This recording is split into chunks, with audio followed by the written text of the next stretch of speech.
Chapter 338. Within the twilight valley of the Fei region, a strange yet majestic blue flame was blazing. Yu Qianzhou, who had left the western barracks, had returned here. This was for no other reason than that he had used up most of the blue fire elemental essence in his body. He needed to replenish it so that he could defend himself if something unexpected happened. Looking up at the azure flames, Yu Qianzhou walked up to them. Stretching out his palm, he circulated the starflame fire art, and dense azure fire elemental energy flowed into his hand. As he was happily absorbing, an angry roar suddenly rang out in his mind, "Fire thief, it's you again." Startled, Yu Qianzhou looked down into the eye of fire. This voice seemed to belong to the Fei child underground who was not afraid of fire. In his days, a force cut off his absorption of the fire elemental energy.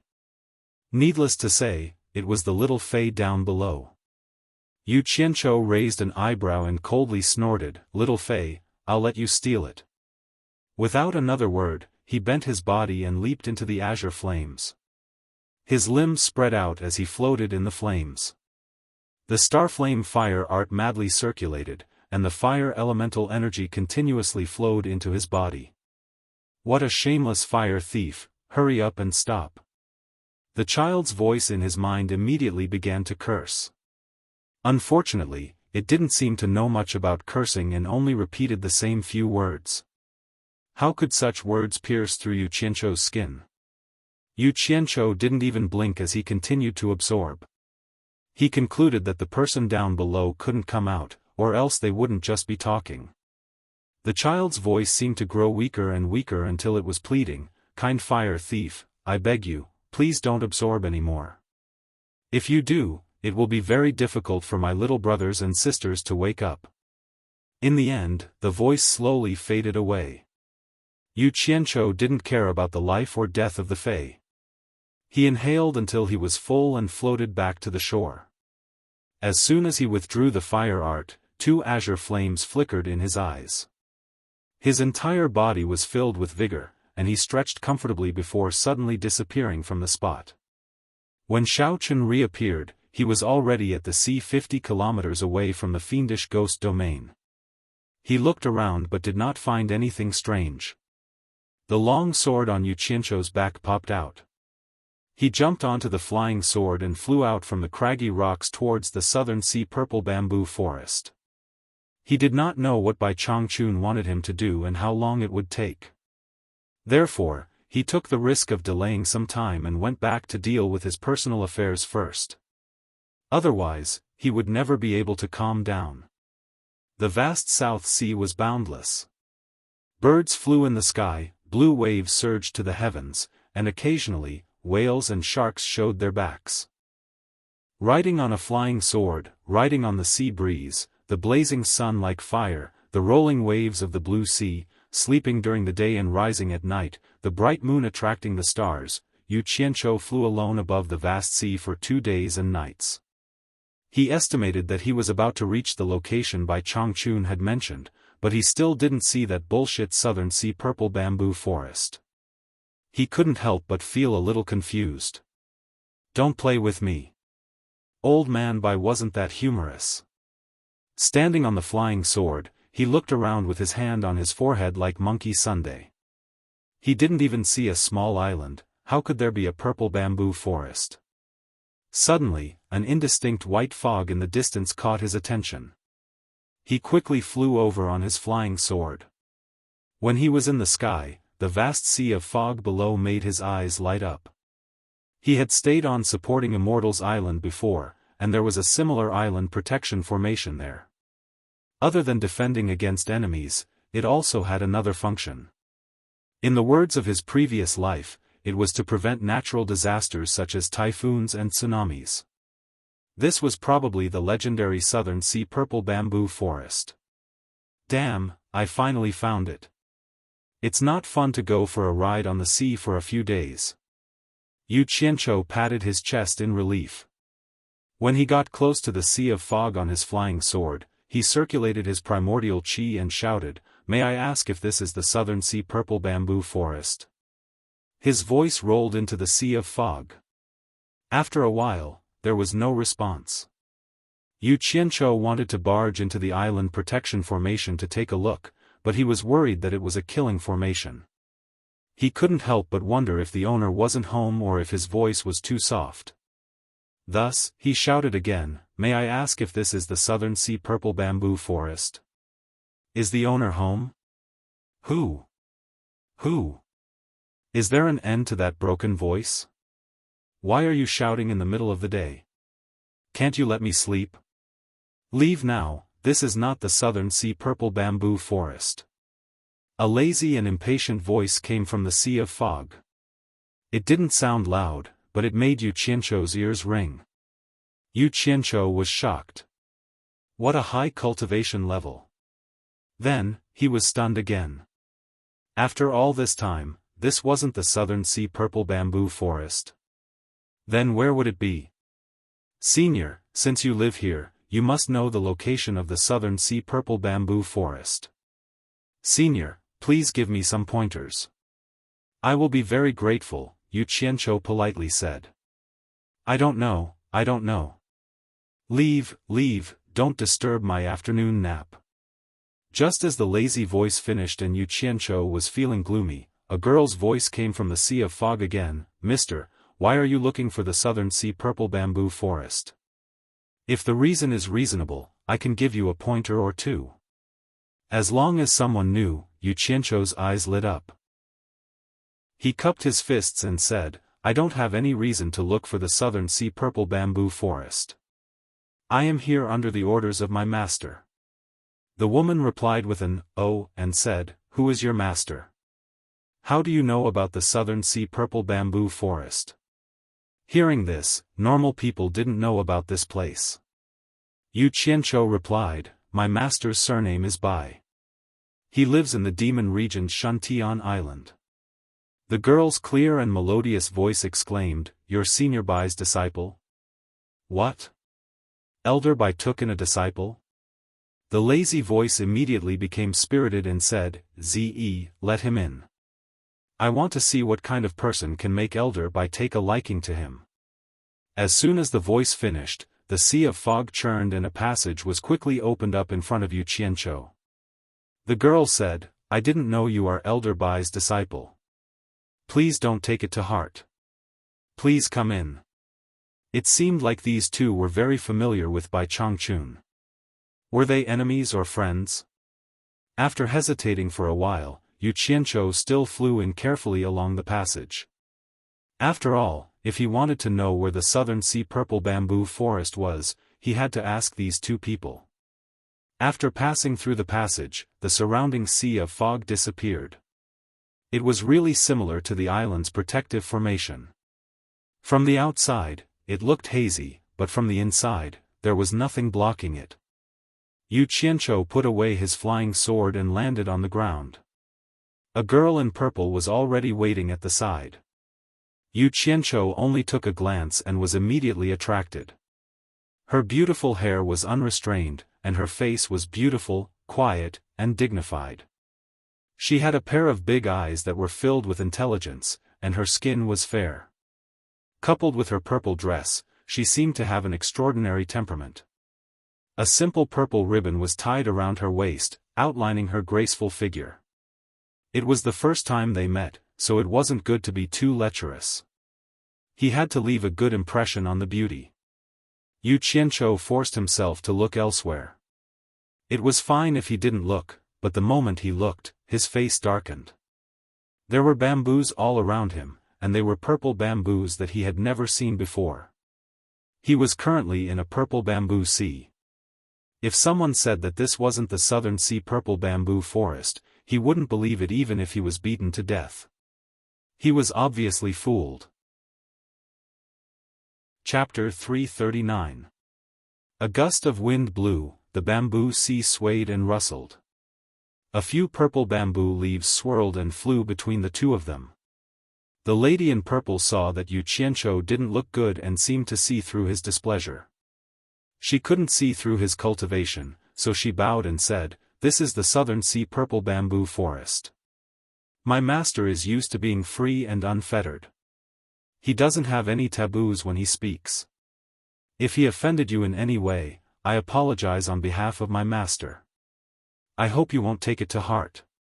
With the lady apologizing, Yu Qianzhou's anger was reduced by half. Moreover, this was the purple bamboo forest. That middle-stage demigod must be here. Even if he was angry, he had nowhere to vent. He remembered that Bai Changchun said that Master Nongzhu had a female disciple. This must be the lady in front of him. He shook his head and smiled bitterly. Since this is the Southern Sea purple bamboo forest, you must be Master Nongzhu's disciple. The one who spoke before was Master Nongzhu. Yes, Elder Bai must have mentioned it. The lady in purple smiled. My name is Ze. May I know your name? Ze. Yu Qianzhou sized her up and said with cupped hands, Mrs. dressed in purple, you are indeed as beautiful as your name suggests.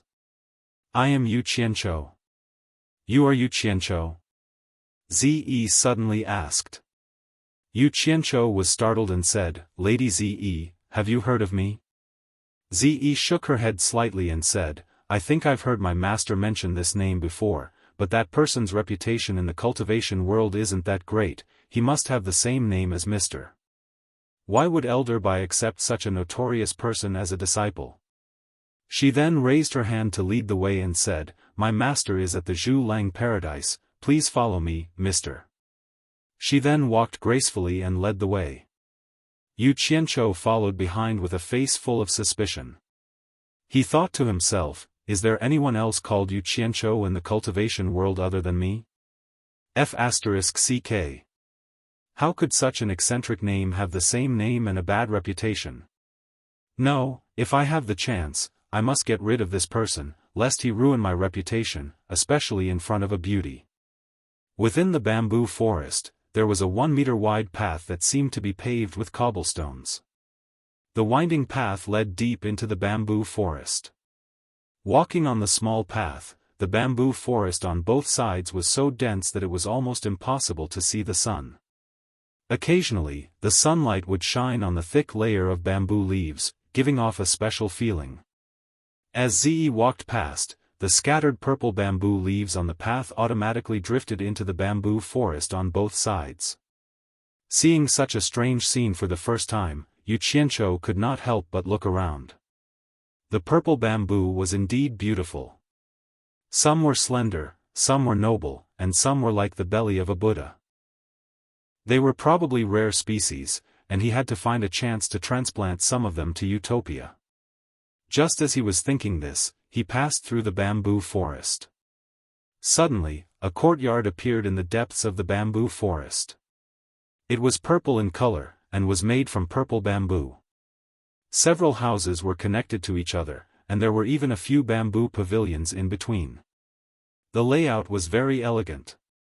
There was a purple bamboo fence outside, and on the porch archway that was connected to the small path, there was a plaque that was so purple that it was almost black. On it was written, Bamboo Paradise. This plaque was most likely made from an old piece of purple bamboo that had been cut in half. In the bamboo courtyard, there was a faint purple aura lingering around. It looked like a paradise on earth. Some unknown birds were leisurely jumping around inside, and they were not afraid even if people came.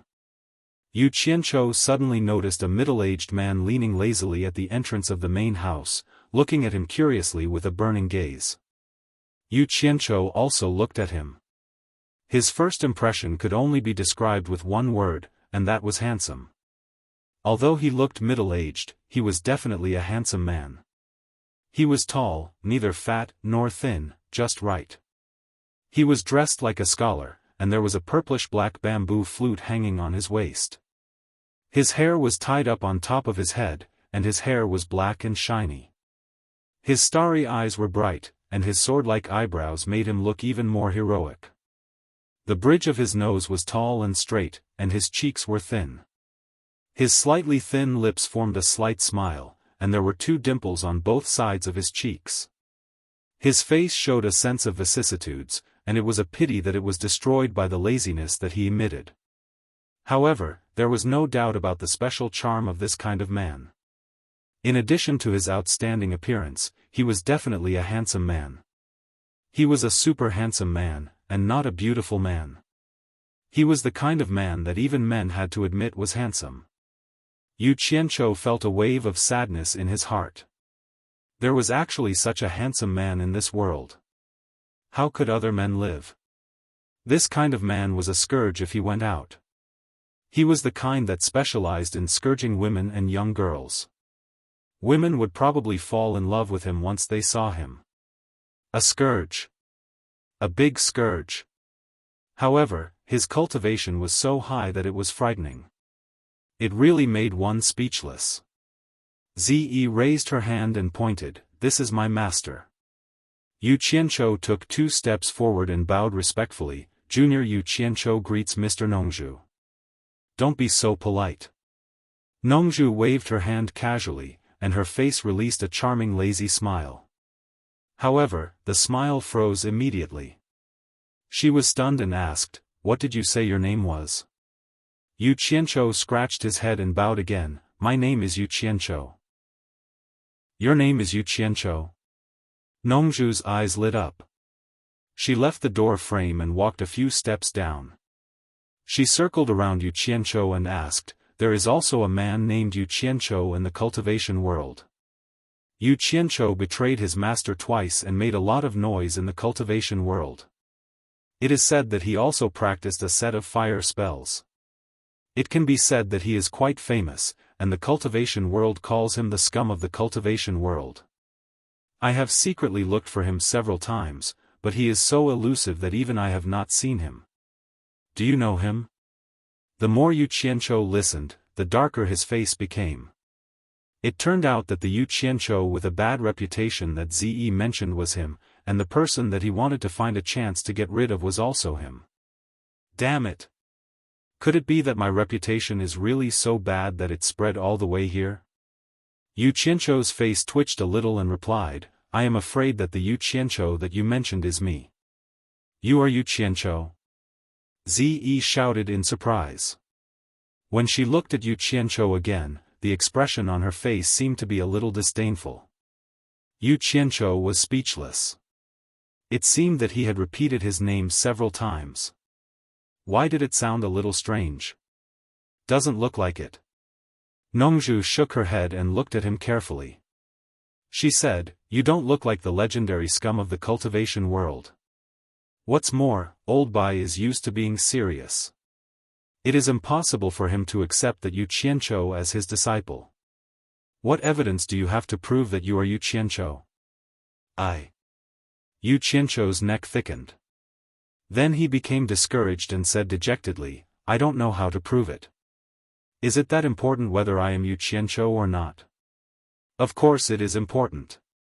Yu Qianzhou, whom I have been looking for everywhere, has come to me voluntarily. Of course, I have to verify your authenticity. Nongzhu pinched her chin and said, "I have a few questions to test you. If you pass, you can prove that you are Yu Qianzhou." Yu Qianzhou felt dizzy. How could he meet such a person? He looked like a decent person. Was there something wrong with his brain? He wanted to find a place to bang his head against the wall. Nongzhu said seriously, "Let me ask you, which teacher is Old Man Bai?" "The third," Yu Qianzhou replied weakly. Zi frowned, and her gaze towards Yu Qianzhou was filled with disgust. "Yes, that's the right answer." Nongzhu nodded and asked, "Which sect did you join first?" "On Kuang-tsung." "Well, that's right." "Which sect did you join second?" "Fuxian Island." "Well, not bad. After you joined the second sect, did you do anything wrong to the first sect?" "No." "Well, that's not right. Didn't you kill the grandson of the first sect leader?" "I did." "You didn't kill the grandson of the first sect leader?" "I did." "That's right. The first sect leader was also killed by you, right?" "It said that there were a bunch of other sect members." "I did." TSK. He abandoned his own sect to join another sect, and then turned around and killed his former fellow sect members. He even killed the previous sect leader. Don't tell me that doing this is not letting down his original sect. Yu Qianzhou was speechless. It was An Kuangceng who did wrong to him first. He never felt that there was anything wrong with what he did. But when this guy asked him, even he felt that he had done something disgraceful, let alone in the eyes of others. Forget it. I don't have anything in common with this psychopath, and there's no need to explain. He shook his head and said, no. Zi frowned again. She didn't even look at Yu Qianzhou. Nongzhu's eyes lit up. He nodded and said, now I believe that you are the scum of the cultivation world. The truth is right in front of you, but you still dare to lie. You are indeed the scum of the cultivation world. Wait a minute. He suddenly asked in confusion, didn't you tell Old Bai about what you did? Otherwise, how could he accept you as a disciple? Yu Qianzhou wanted to catch this guy and beat him up. But if he did, he would definitely be beaten up. So he gritted his teeth and said, I have told my master about all these things. I didn't hide it from him.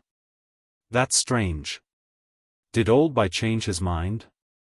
Nongzhu asked curiously. He thought for a while and shook his head. He probably didn't understand. Then he said, I heard that you have practiced a powerful fire spell. Can you show it to me? It's the best way to prove that you are Yu Qianzhou. Yu Qianzhou couldn't stand it anymore. Even if his cultivation was high, he didn't have to torture him like this. He took a deep breath and said word by word in a deep voice, Mr. Nongzhu, what do you want? Did I offend you in some way? Humph. Zi snorted, this is not Shantian Island. No one will be polite to you. Show it to me. Don't make yourself unhappy. It's okay. It's okay. Zi, don't talk nonsense. Nongzhu tried to smooth things over. Yu Qianzhou, I don't mean anything. I just heard that you used the fire spell when you were in the core bearing stage and scared away a cultivator in the crossing calamity stage. I'm really curious.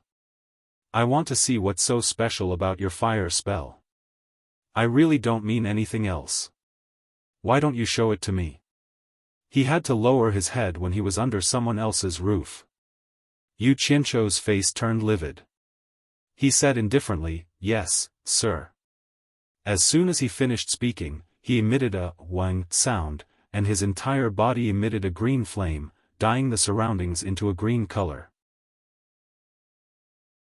Chapter 340. The sudden appearance of the green light immediately frightened the birds in the courtyard and caused them to scatter in all directions. Yu Qianzhou silently stood in the middle of the fire with his sword behind his back, allowing the green flames around him to wantonly spew out. He himself was like the source of the burning fire, like a dream or an illusion. This scene seemed a bit unreal. Nongzhu and Zi were shocked at first, but then they realized something was wrong. The fire on Yu Qianzhou looked strange and fierce, but they could not feel any warmth. After a moment of silence, Zi said coldly, what overbearing fire spell? It looks weak. I think it's just an illusion. Yu Qianzhou turned his head slowly, and his emotionless eyes met Ziyi's. Ziyi's heart skipped a beat. His eyes were so cold. She didn't know that Yu Qianzhou felt that he had been humiliated time and time again, and that he had already reached the critical point of exploding. He really wanted to let her know whether his stellar flame fire technique was just an empty shell. He was so angry that he needed to let it out. Hey, I heard that the fire you use with your fire art is red. Why is it green? Nongzhu frowned and said, Yu Qianzhou, did you not use your most powerful fire spell? Don't hide it. Show me what you're good at, I want to see that. The green fire was stirred. Yu Qianzhou said slowly, it's not that I want to hide it, but I'm afraid that if I use it, your purple bamboo forest will be destroyed. Oh. Nongzhu looked around the purple bamboo forest, and then looked at Yu Qianzhou seriously. She suddenly said strangely, "Hee hee. Strange, I can't see through your cultivation. You can't be more powerful than me, can you?" He just noticed it now. Ze snorted, "His cultivation can't be higher than Master's." "Master, I was right. He's good at using illusion." Ze, don't talk nonsense. The world is big, and there are many extraordinary people. Old Man Bai is proud and arrogant, and his cultivation base is even higher. There must be a reason why he chose him.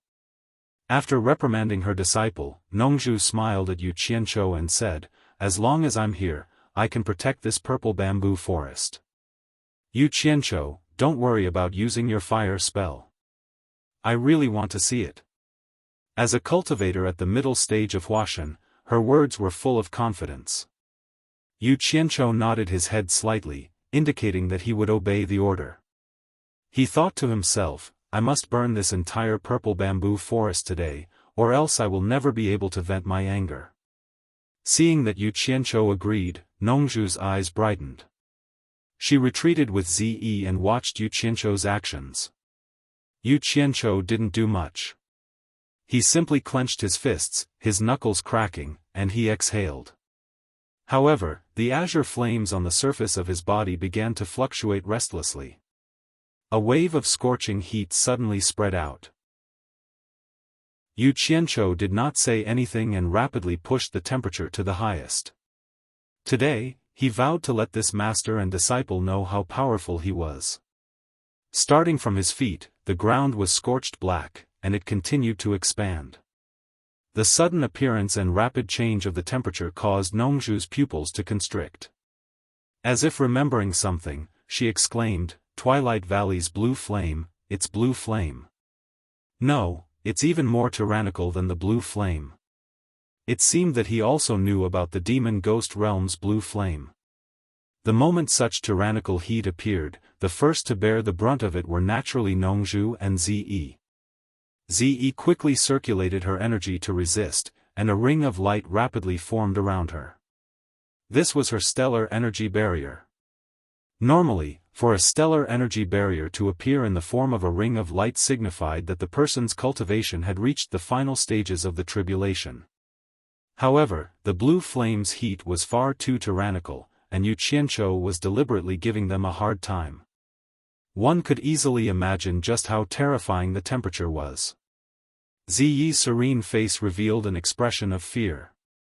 Her stellar energy barrier wavered as if it was about to be destroyed by the invisible heat, but she continued to use all her cultivation and clench her teeth to resist. Nongzhu immediately realized that something was wrong with her disciple and harshly yelled, "Ze, quickly retreat. This flame is not something you can endure with your cultivation." Ze glanced at Yu Qianzhou with a complicated expression. Biting her lips, she obeyed her master's orders and teleported far away into the purple bamboo forest. All of this happened in the blink of an eye. "Brat, it seems that you really do want to burn down my purple bamboo forest. Fine, let me have a taste of your starflame fire art," Nongzhu said in high spirits, and her face was full of excitement. It seemed that she was the kind of person who had been lonely for a long time and was looking for a fight. However, it seemed a little too much for a middle stage of Huashan realm cultivator to fight an early stage of Yuanying realm cultivator. The purple-black flute on Nongzhu's waist appeared in her hand. She held it horizontally to her lips, and her slender fingers quickly flicked and pressed down, creating a series of finger shadows. D, li, li.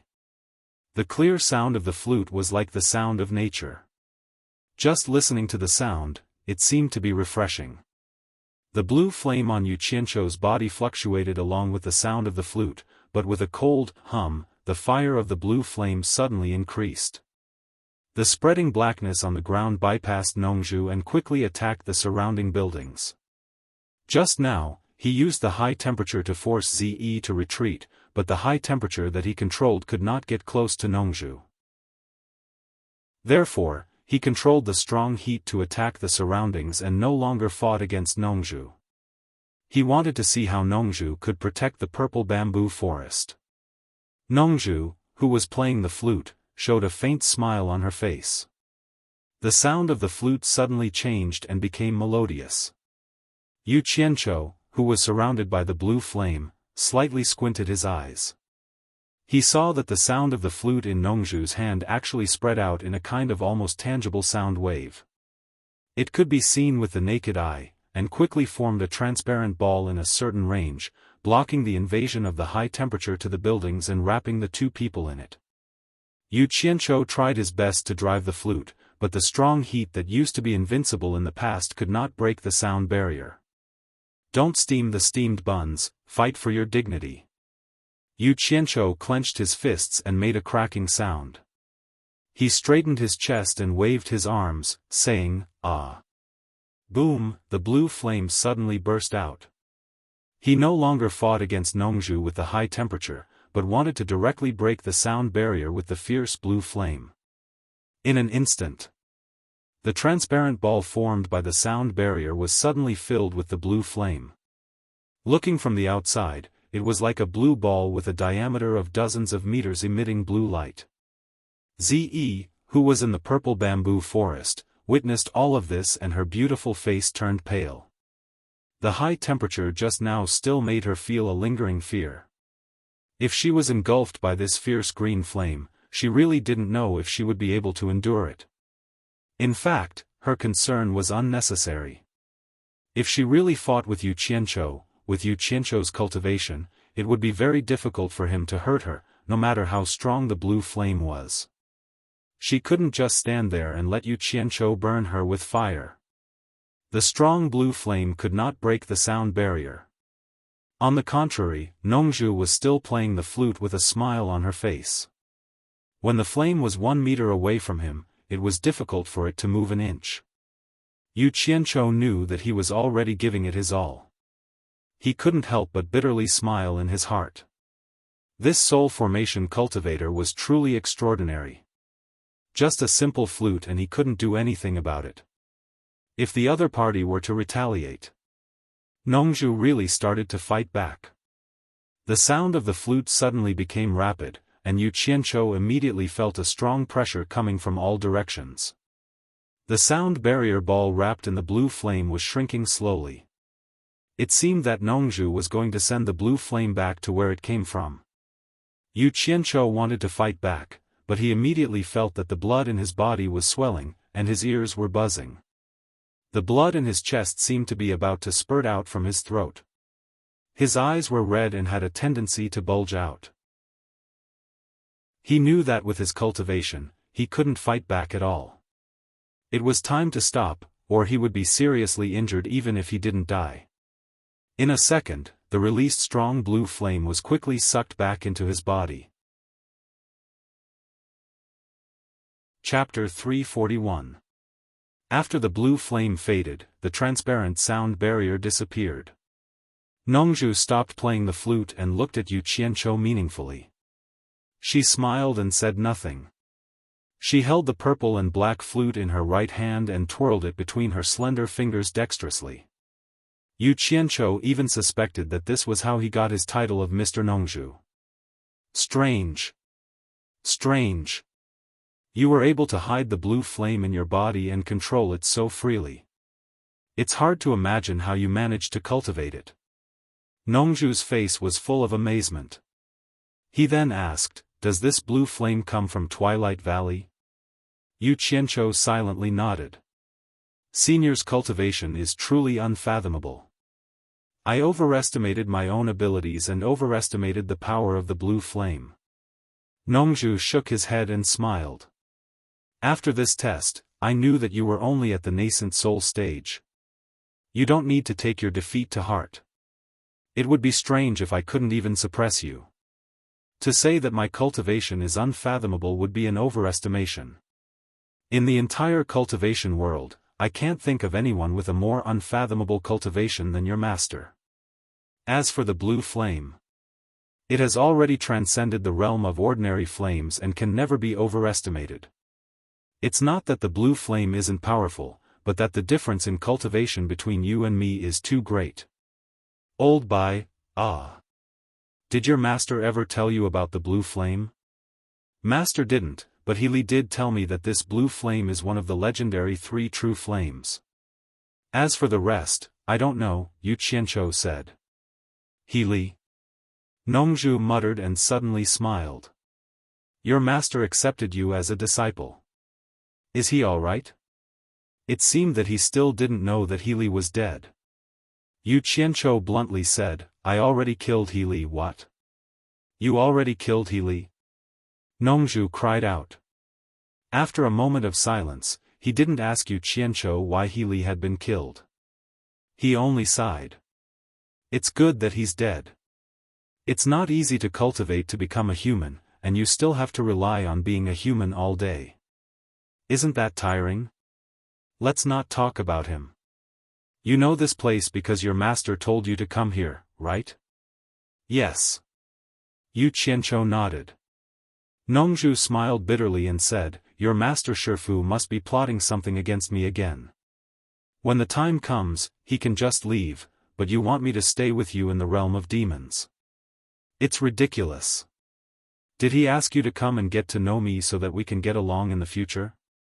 Yu Qianzhou nodded, then shook his head and said, Master did say something like that, but this time, he said that he has something for me to do. As for what it is, Master said that when I find you, you will tell me what I should do. Nongzhu, who was shaking her head, was stunned. She held the flute in her hand tightly. After a long time, she looked at Zi, who was standing in the purple bamboo forest. She smiled bitterly again and said, By Changchun, by Changchun. You worry too much, but why do you always drag me down? As your friend, do I have to worry for nothing? I have nothing to say about you worrying about the demon region and pulling me in. After all, I was the one who pulled you in back then. But do you have time to worry about the whole world? This time, you don't even let my disciple go. Hearing this, Yu Qianzhou, who was a bit discouraged, immediately became curious. He couldn't help but ask, Senior, what does my master want me to do? At this moment, Zi also walked back and looked at her master curiously. What? Do you want to do it? Nongzhu said angrily, He wants you to die and gamble with your life. Do you want to do it?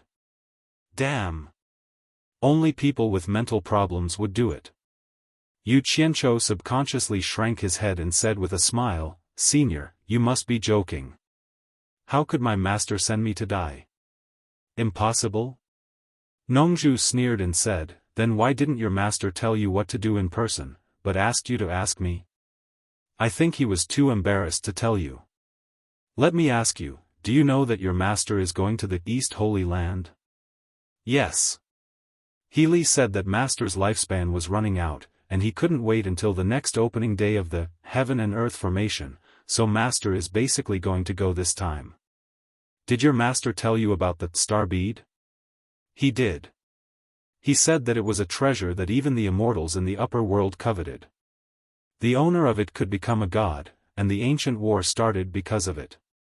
Nongzhu nodded and said, It is said that there is a solid reason to believe that the star bead didn't fall into anyone's hands, but was left in the territory of the Wuxia Empire. Damn! Yu Qianzhou's eyes lit up and he said with a smile, That's not possible. If such a precious treasure was really left in the territory of Wuxia, it would have fallen into the hands of some big sects or masters in the cultivation world. He. Do you think people in the cultivation world of Wuxia don't want to look for it? However, after searching for tens of thousands of years, no one had been able to find it. Hence, everyone treated it as a legend, and no one bothered to find it again. It should be over by now. But a highly respected fortune-teller from the D-Rome kingdom said before his death that the star bead would reappear in the Wuxia Empire in 100 years. Hey! Now there is something interesting to watch. All the soul-forming stage cultivators from all countries are eyeing the Wuxia Empire. Yu Qianzhou asked suspiciously, Senior, what does a fortune-teller do? How did he convince everyone with just one sentence? It's similar to fortune-telling in the secular world, but he is more advanced. He doesn't hang out with ordinary people, and his customers are all soul-forming stage cultivators from all countries.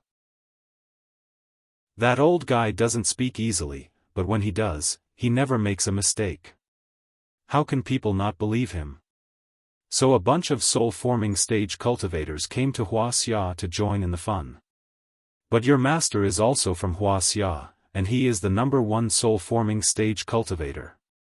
If your master doesn't agree, no one dares to come. Damn! That old guy is really awesome. It's an honor to be his apprentice. Yu Qianzhou blinked and asked, what happened then? Then the news that your master is going to the Eastern Holy Land in a few years got out. A bunch of people were prepared to wait for your master to leave before coming. But your master didn't want it. He took the initiative to send out invitations, inviting all the soul-forming stage cultivators to gather in the Eastern Sea. I was the one who sent the invitations. Your master has a lot of face, so no one dared to not go. Even I went. In the end, your master is awesome. Facing several hundred soul formation stage experts from various countries, he actually wanted to force everyone to swear a poison oath. The general meaning was that under the situation where he went to the Holy East Land and whether he was alive or dead, the soul formation stage experts present were not allowed to personally participate in this matter and were not allowed to personally visit the Chinese cultivation world. To be honest, although your master is a bit arrogant, this oath isn't too extreme. At least he left some leeway for those people, and didn't completely cut off their hope. But with so many people present, your master is going against everyone alone, so naturally there are people who aren't afraid of him. They've started fighting? Yu Qianzhou asked excitedly. Just imagine a person facing all the top experts in the world. Just this courage alone is enough to make people's blood boil. Ze, who was at the side, also had a strange look in her eyes. He. When it comes to fighting, I've never seen your master afraid of anyone. Back then, before your master took over the demon ghost region, when he was still in the early stage of soul-forming stage, he dared to look for experts all over the world to challenge, and beat some early-stage soul-forming stage cultivators until they were speechless. In the end, I thought of some ways to restrict your master to the demon ghost region, and your master became the world's #1 expert through fighting. Sigh. In the sky above the Eastern Sea, Old Man Bai immediately killed 3 people because of a disagreement. What a good temper. Ze suddenly asked, Master, what were the cultivation levels of the 3 soul-forming stage cultivators that Old Man Bai killed? Do ordinary early-stage soul-forming stage cultivators have the guts to do that? Nongzhu asked in reply, and continued with a bitter smile, later, some soul-forming stage cultivators thought your master was too arrogant, so 16 soul-forming stage cultivators joined forces to fight your master, including 2 early-stage soul-forming stage cultivators. Wow! In that battle, I finally understood what it meant to be the #1 expert in the world. With a flip of his hand, he could summon clouds and rain. With a flip of his hand, he could control ice, wind, fire, and water. He could move mountains and drain seas. Even the thunderbolts in the sky were casually turned into heavenly swords by him. It was as if there was nothing in this world that he couldn't borrow. He killed all 16 deity transformation cultivators. Even now, when I think of that scene, my heart still palpitates with fear. In the end, the rest of them didn't dare to cause trouble, and were all forced to swear an oath. Tell me, is your master still human? With such a terrifying cultivation level, how could he still stay in the cultivation world and not ascend to immortality? Chapter 342. Ziyi's eyes became confused when she heard these shocking words. She seemed to be imagining the scene of the fierce battle. Yu Qianzhou was shocked and excited, but he didn't think it was strange. Bai Changchun once told him that he had even killed immortals in the upper world, so it was normal for him to have no opponents in the cultivation world. Although those people were forced to make a poison oath, they didn't give up. The poison oath said that they couldn't intervene in person, but it didn't say that they couldn't let others intervene on their behalf. Therefore, the masters of the soul formation stage from various countries sent their disciples or subordinates to Wuxia.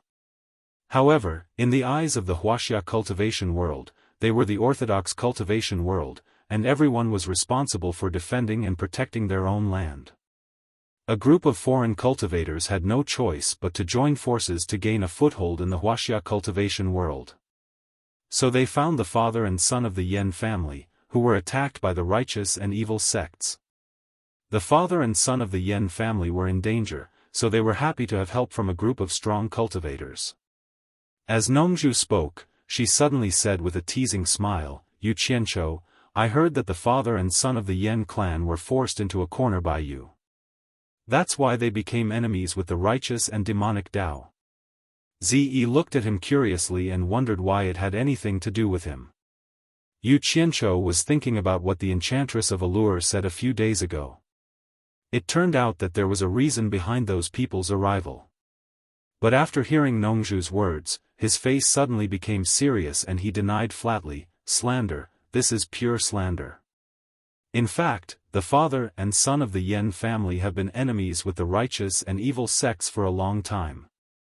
I'm just too upright, and I really can't stand such despicable behavior, so I revealed the truth." Nongzhu smiled and said, "I don't know whether you're upright or not. Anyway, I only know that many cultivators call you the scum of the cultivation world. I guess that once you showed up, many defenders wanted to kill you, especially the Daluo sect. I heard that you killed the son of the head of their sect. Alas! The Daluo sect was probably going crazy at that time. It could be said that they were humiliated by you, so they sent a large number of people and almost turned the Wuxia cultivation world upside down. But even I didn't expect that you would hide in the demon ghost region and become Old Bai's disciple. Who would have thought that? No wonder I couldn't find you anywhere." Although Zi rarely interfered with the matters of the outside world of cultivation, she still knew about some of the higher-ranked sections. This fellow in front of her actually dared to kill the son of the Daluo sect's sect master, which was ranked second in the righteous Tao. Yu Qianqiu's expression is a little unnatural, but he still quibbles, "These are all rumors, it's not worth believing." "Ha!" Nongzhu shook her head and laughed, "Look at this. The cultivators from the other countries were forced to go because of your master, and the Yan father and son were forced into a corner by you. Now that these two groups of people are together, and Old Man Bai has become your master and disciple, this mess. I just realized that you two master and disciple are really a perfect match, both of you are extremely daring people. Sigh. Where there is a cause, there is an effect. But what does that have to do with me? You two master and disciple should solve the problem yourselves. What right does Old Man Bai have to drag me into this? This is outrageous. Master, what does Old Man Bai want you to do?" Zi asked. Nongzhu frowned and said, "The cultivation world of Wuxia is undoubtedly the most powerful country in the entire cultivation world. Although the other countries are not as powerful as Wuxia individually, if they unite, they will definitely be more powerful than Wuxia. Usually, these hundreds of countries can't unite, but the temptation of the star bead is too great, and Wuxia is too xenophobic, so they have no choice but to unite. This time, those who came to meet with the Yan father and son are only the vanguard. Once the war starts, strong reinforcements from other countries will come continuously." Although Old Man Bai was in the demon region, deep down he saw himself as a part of Wuxia. However, when he forced everyone to swear an oath in the East Sea, he had also said that he would not interfere in this matter personally, or the oath would be voided. Now, what was originally a matter between soul-forming stage cultivators has become a matter of the whole cultivation world. Sigh. Because of Old Man Bai, the whole cultivation world is going to be in chaos, and the cultivation world of Wuxia has become the target of public criticism. It's in a precarious situation. The three of them had their own thoughts. After a long time, Zi suddenly asked, "Master, did you take the oath at that time?" Hearing this, Nongzhu's face showed a trace of pride, and she said, based on my relationship with Old Man Bai, he won't make things difficult for me. Don't get the wrong idea. It's not because I didn't take the oath, but because he wants me to solve this problem. Even if he wants me to do that, I won't do it. Once I do that, I will become the enemy of all the soul-forming stage cultivators in the world. At that time, Old Man Bai can just leave, and I don't have the ability to fight against all the masters in the world alone. I can live for at least 700 or 800 years, and I don't want to die so early. After a pause, she shook her head and said with a bitter smile, but I was still tricked by this old man. Some time ago, he came to me and said that this problem was caused by him, and he had to find a way to solve it. Otherwise, once the cultivation world of Wuxia collapses, the armies of the secular world from other countries will come one after another. At that time, the Wuxia Empire will be in chaos, and the common people will be in deep trouble. I don't know how many people will die because of this, so he has to find a way to protect the cultivation world of Wuxia. I know he's a proud and aloof person.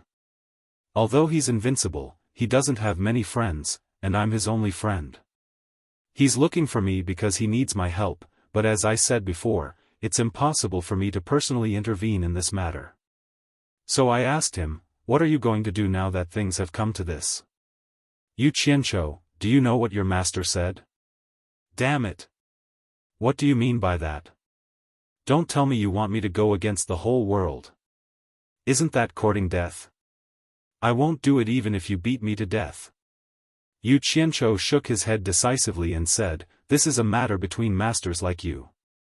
I am just at the gathering vitality stage, and I can't guess what you are talking about. His words first removed himself from the problem, but he might not get what he wanted. Nongzhu was stunned. She looked at him with a strange expression and continued, your master said that he has been meditating on the Great Tao for many years, and he seemed to understand something by watching the stars at night. He found the person who can solve this problem. He hopes that I will send my disciple, Ze, to help that person, for the sake of our friendship. Master, did Senior Bai specifically ask me to participate in this matter? Ze asked in surprise.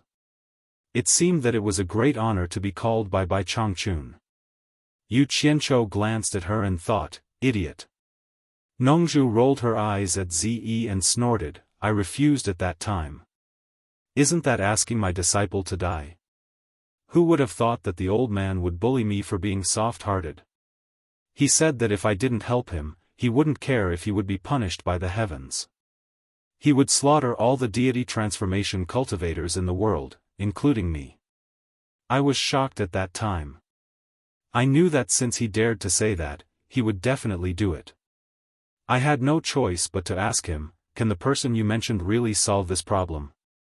He said yes, so I gritted my teeth and said yes. After the matter was settled, he told me that he would ask that person to come to me in person, and asked me to tell him about it. He also asked Ze to go with him to carry out the task. Speaking of this, Nongzhu suddenly pointed at Yu Qianqiu's nose and flew into a rage, damn it, I thought it was some great figure that could attract old Bai's attention.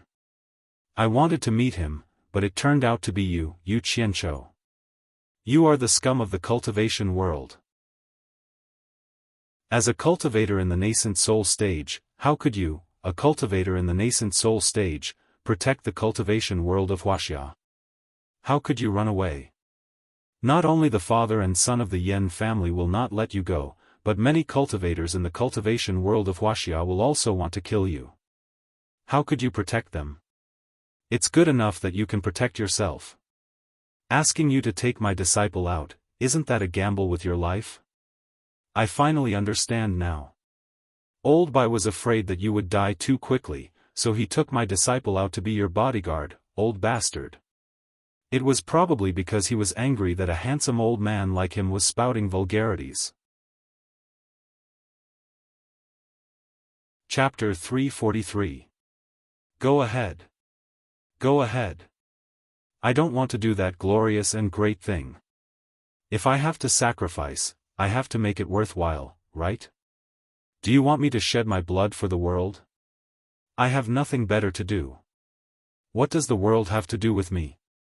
Who would do something without benefits? Yu Qianzhou murmured to himself. He lowered his head and let him scold him. However, there was one thing that he also understood. It seemed that this guy knew who he was the moment he heard his name. He was beating around the bush to tease him. In Ziyi's strange eyes, Nongzhu seemed to find that she had lost the demeanor of a master. She said to Yu Qianzhou embarrassedly, "Tell me what you think.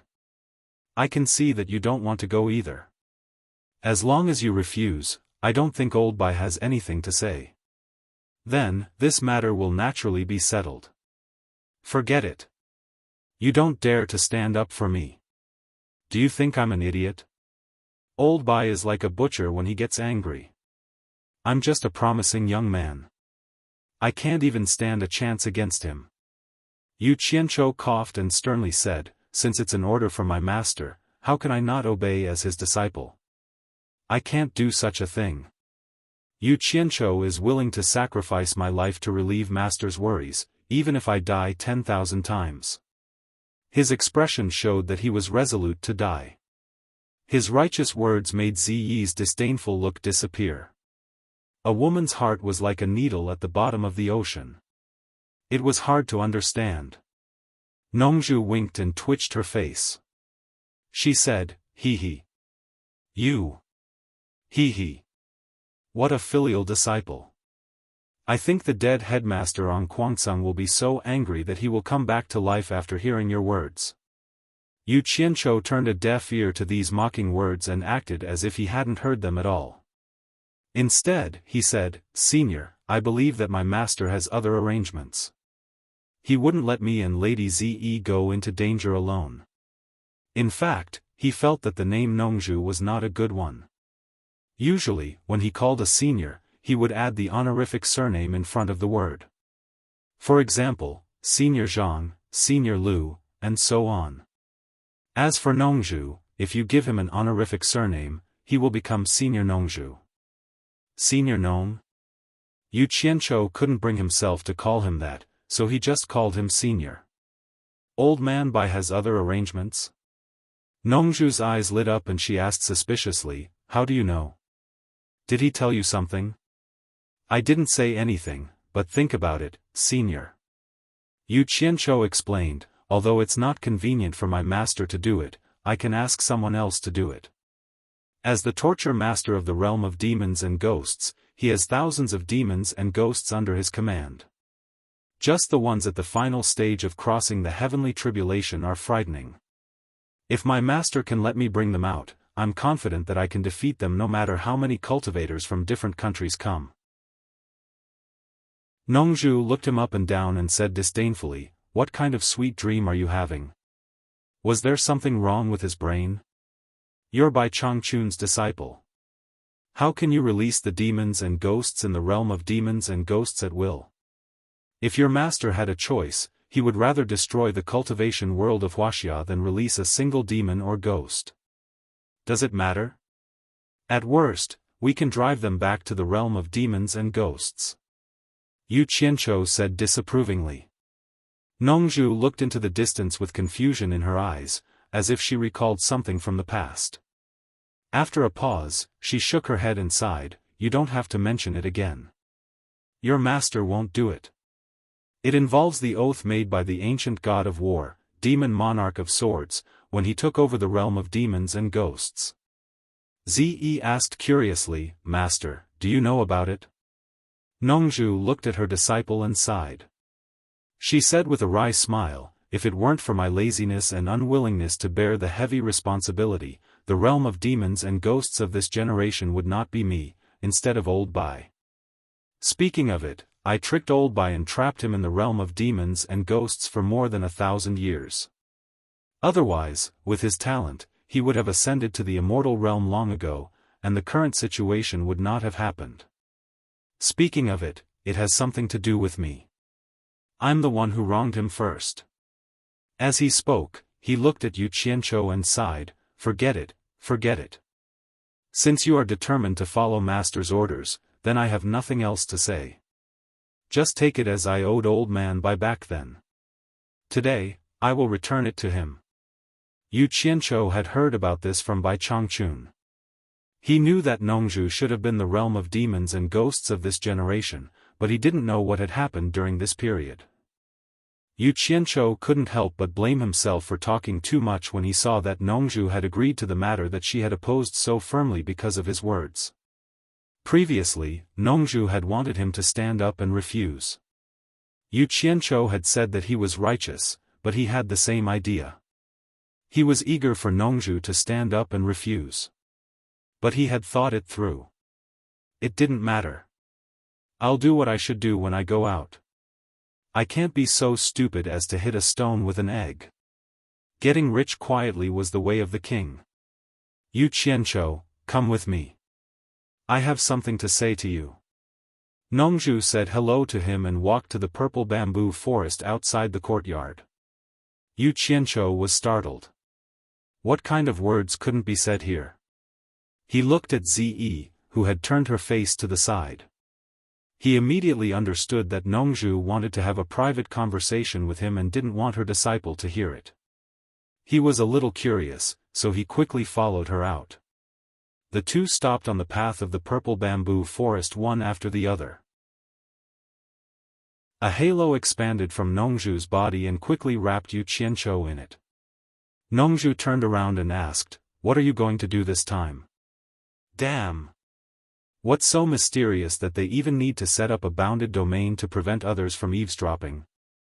Yu Qianzhou looked at the halo that surrounded them and said in surprise, "Senior, do you have any good ideas?" He had never thought of working hard, so he naturally couldn't tell her any plans. So he simply pushed the question back. As expected, Nongzhu stared at him and said, "Should I ask you or you ask me? Since you're ready to follow the master's order, don't you have any plans? I don't think you're a person who is in a hurry to die." Yu Qianzhou put on a serious look again and replied, "I really don't have any plans. After leaving the South Sea, I'll immediately go back to Shuntian Island to ask my master. I'll do whatever my master says without any second thoughts." He added in his heart, "If you want to get the truth out of me, just wait. God knows if you'll sell me out later. You and Old Bai have been friends for more than 1,000 years, but I've only known you for a few days. Less than a day. Yu Qianzhou, don't play this game with me. In terms of cultivation, I'm not as good as your master, but in terms of judgment. I'm not in the mood to cultivate. I've wandered in the secular world for 1,000 years, and I've seen all kinds of people. I can tell at a glance that you're not a good person. I'm afraid you're thinking in your heart that you'll do whatever you want to do when you go out. You're still trying to hide it from me." Nongzhu really saw through his thoughts at a glance. But so what if she saw through it? Yu Qianzhou was also a rogue in his previous life, so he was thick-skinned. What's more, even if others could guess what he was thinking, there was no evidence. Yu Qianzhou waved his hands and said, "No, no. You've wronged me. I'll never have that kind of thought even if you beat me to death. I've never had that kind of thought. Really, I've never had that kind of thought from the beginning to the end." He was very sincere. "Oh. You really haven't?" Nongzhu looked at him seriously and sneered, "Then swear to me now. If you've ever had such a thought, curse yourself to die a horrible death as soon as you leave the South Sea purple bamboo forest, swear now. Swear to your grandma." Yu Qianzhou cursed in his heart. How could he swear to her? Cultivators' swears would come true. Although he had never seen anyone do it, everyone said so. Who would dare to joke with their lives? Yu Qianzhou smiled awkwardly, "You're being suspicious. I'm open-minded, so I don't need to swear, open-minded my ass." Nongzhu immediately gave Yu Qianzhou a burst chestnut with her flute. Her cultivation was high and her attack was fast. Yu Qianzhou didn't even have a chance to dodge. His forehead hurt. He couldn't close his mouth even though he was gritting his teeth. Nongzhu poked his forehead with her flute and warned, "It's not wrong for you to think like that. You should do that when you go out. You can't do things that you know will lead to death.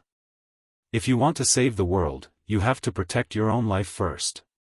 Otherwise, how can you save the world? Do you understand what I mean? Oh. Yu Qianzhou covered his forehead and suddenly understood, but he still didn't want to leave any evidence in his words. He nodded repeatedly and said, I won't forget your words. I will try my best to understand them. Nongzhu looked at him and kept shaking her head. She clicked her tongue and said, It seems that I didn't misjudge you. You're really not a good guy. That's good. I'll be relieved to hand Ze over to you. Then she changed the topic and smiled sinisterly, Ze can protect you when she goes out with you, but you can't let her be in danger. That girl is stubborn and easily stubborn. I warn you, even if you have to die in front of her. Otherwise, I will find you and turn you into ashes even if you have to go to heaven or hell. There's one thing I won't hide from you. Ze is my disciple, but she is actually my daughter. Your master also knows this. You'd better be smart when you encounter something outside. Ah. Yu Qianzhou was stunned and said in surprise, Who will protect who? That's for you to think about. Don't ask me. Nongzhu didn't care so much. She took the halo back into her body and gave him a fierce look. Then she walked straight back to Ze and told her something.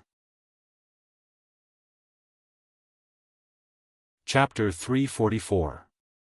I told you to listen to him and protect his safety, but you still have to put your own safety first.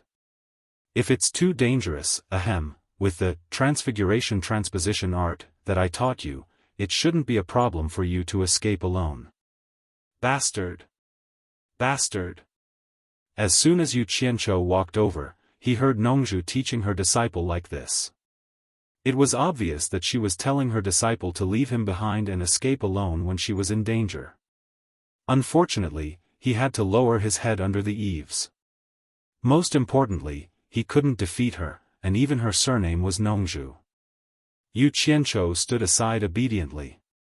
Ze looked at Yu Qianzhou, who was standing obediently at the side, and said with a slight frown, Master, if I escape alone, this Senior Bai asked me to protect him. If anything happens to him, how would I have the face to meet Senior Bai? Are you stupid? Nongzhu's voice suddenly became louder. Then, thinking that this girl was stubborn, she calmly pointed at Yu Qianzhou and smiled, Ze, don't look down on this guy. You don't know. I often travel outside, but I know that this guy killed On Guangceng's grandfather and grandson. Even On Guangceng at the last stage of passing calamity couldn't catch him. He killed the son of Daluo sect's leader, and the whole Daluo sect was looking for him. Look, he is still standing here, safe and sound. You should know that he was only in the bearing essence stage at that time. In terms of escaping, he is better than you. I'll endure it. Yu Qianzhou's eyebrows trembled. Nongzhu could not help but take a deep breath when she saw the hesitation on her disciple's face. She said calmly and patiently, Ze, what do you think of old Bai's cultivation? Ze's face turned serious. Elder Bai's power is profound. He is almost like an immortal on earth. No one in the cultivation world can defeat him. That's right. Why don't you think about it? How can a disciple taught by Old Man Bai be weak? If he really doesn't have any ability, why would Old Man Bai entrust such an important task to him? What's more, you've seen his fire spell. Although your cultivation is at the end of the crossing heavens test, do you think you can catch him? Nongzhu sighed, to be honest, I'm not worried about him, but you. If something happens to you, Master will be the only one left in the southern sea purple bamboo forest. How do you expect Master to live for the next few hundred years? Despicable and shameless. You're even playing the pity card. I'll continue to endure it. Yu Qianzhou pretended not to hear anything and continued to maintain a straight face. As expected, Ze nodded emotionally and said, Master, don't worry. I will definitely come back to serve you without a single scratch. Good, good, good. I'm relieved. Let him be then. Nongzhu waved her hand sadly and said goodbye. When she turned around, there were tears in her eyes. Nobody knew whether it was real or not. However, Yu Qianzhou gave him a disdainful look. He judged others by himself and felt that this guy must be pretending. Zi knelt down and said, "Master, take care. I will come back as soon as possible after completing the task entrusted by Senior Bai. Do you think you're playing house? Come back as soon as possible." Yu Qianzhou also bowed to Zi. Nongzhu waved at them with her back facing them, indicating for them to leave. Yu Qianzhou didn't want to stay any longer when he met his nemesis. He unsheathed the long sword on his back, jumped on the sword and jumped into the air. Zi flew directly after him and played a spell in the air. The two of them quickly went far away. Yu Qianzhou's mood instantly became much better when he saw the vast ocean again. Who knew that Nongzhu's voice would suddenly resound in his ears? "Stinking brat, I'm warning you. Don't have any designs on my daughter just because she's beautiful. If I find out, I'll castrate you." The voice was so loud that it made his ears numb. He staggered and almost fell off the sword. Zi immediately noticed and asked, "Yu Qianzhou, what's wrong?"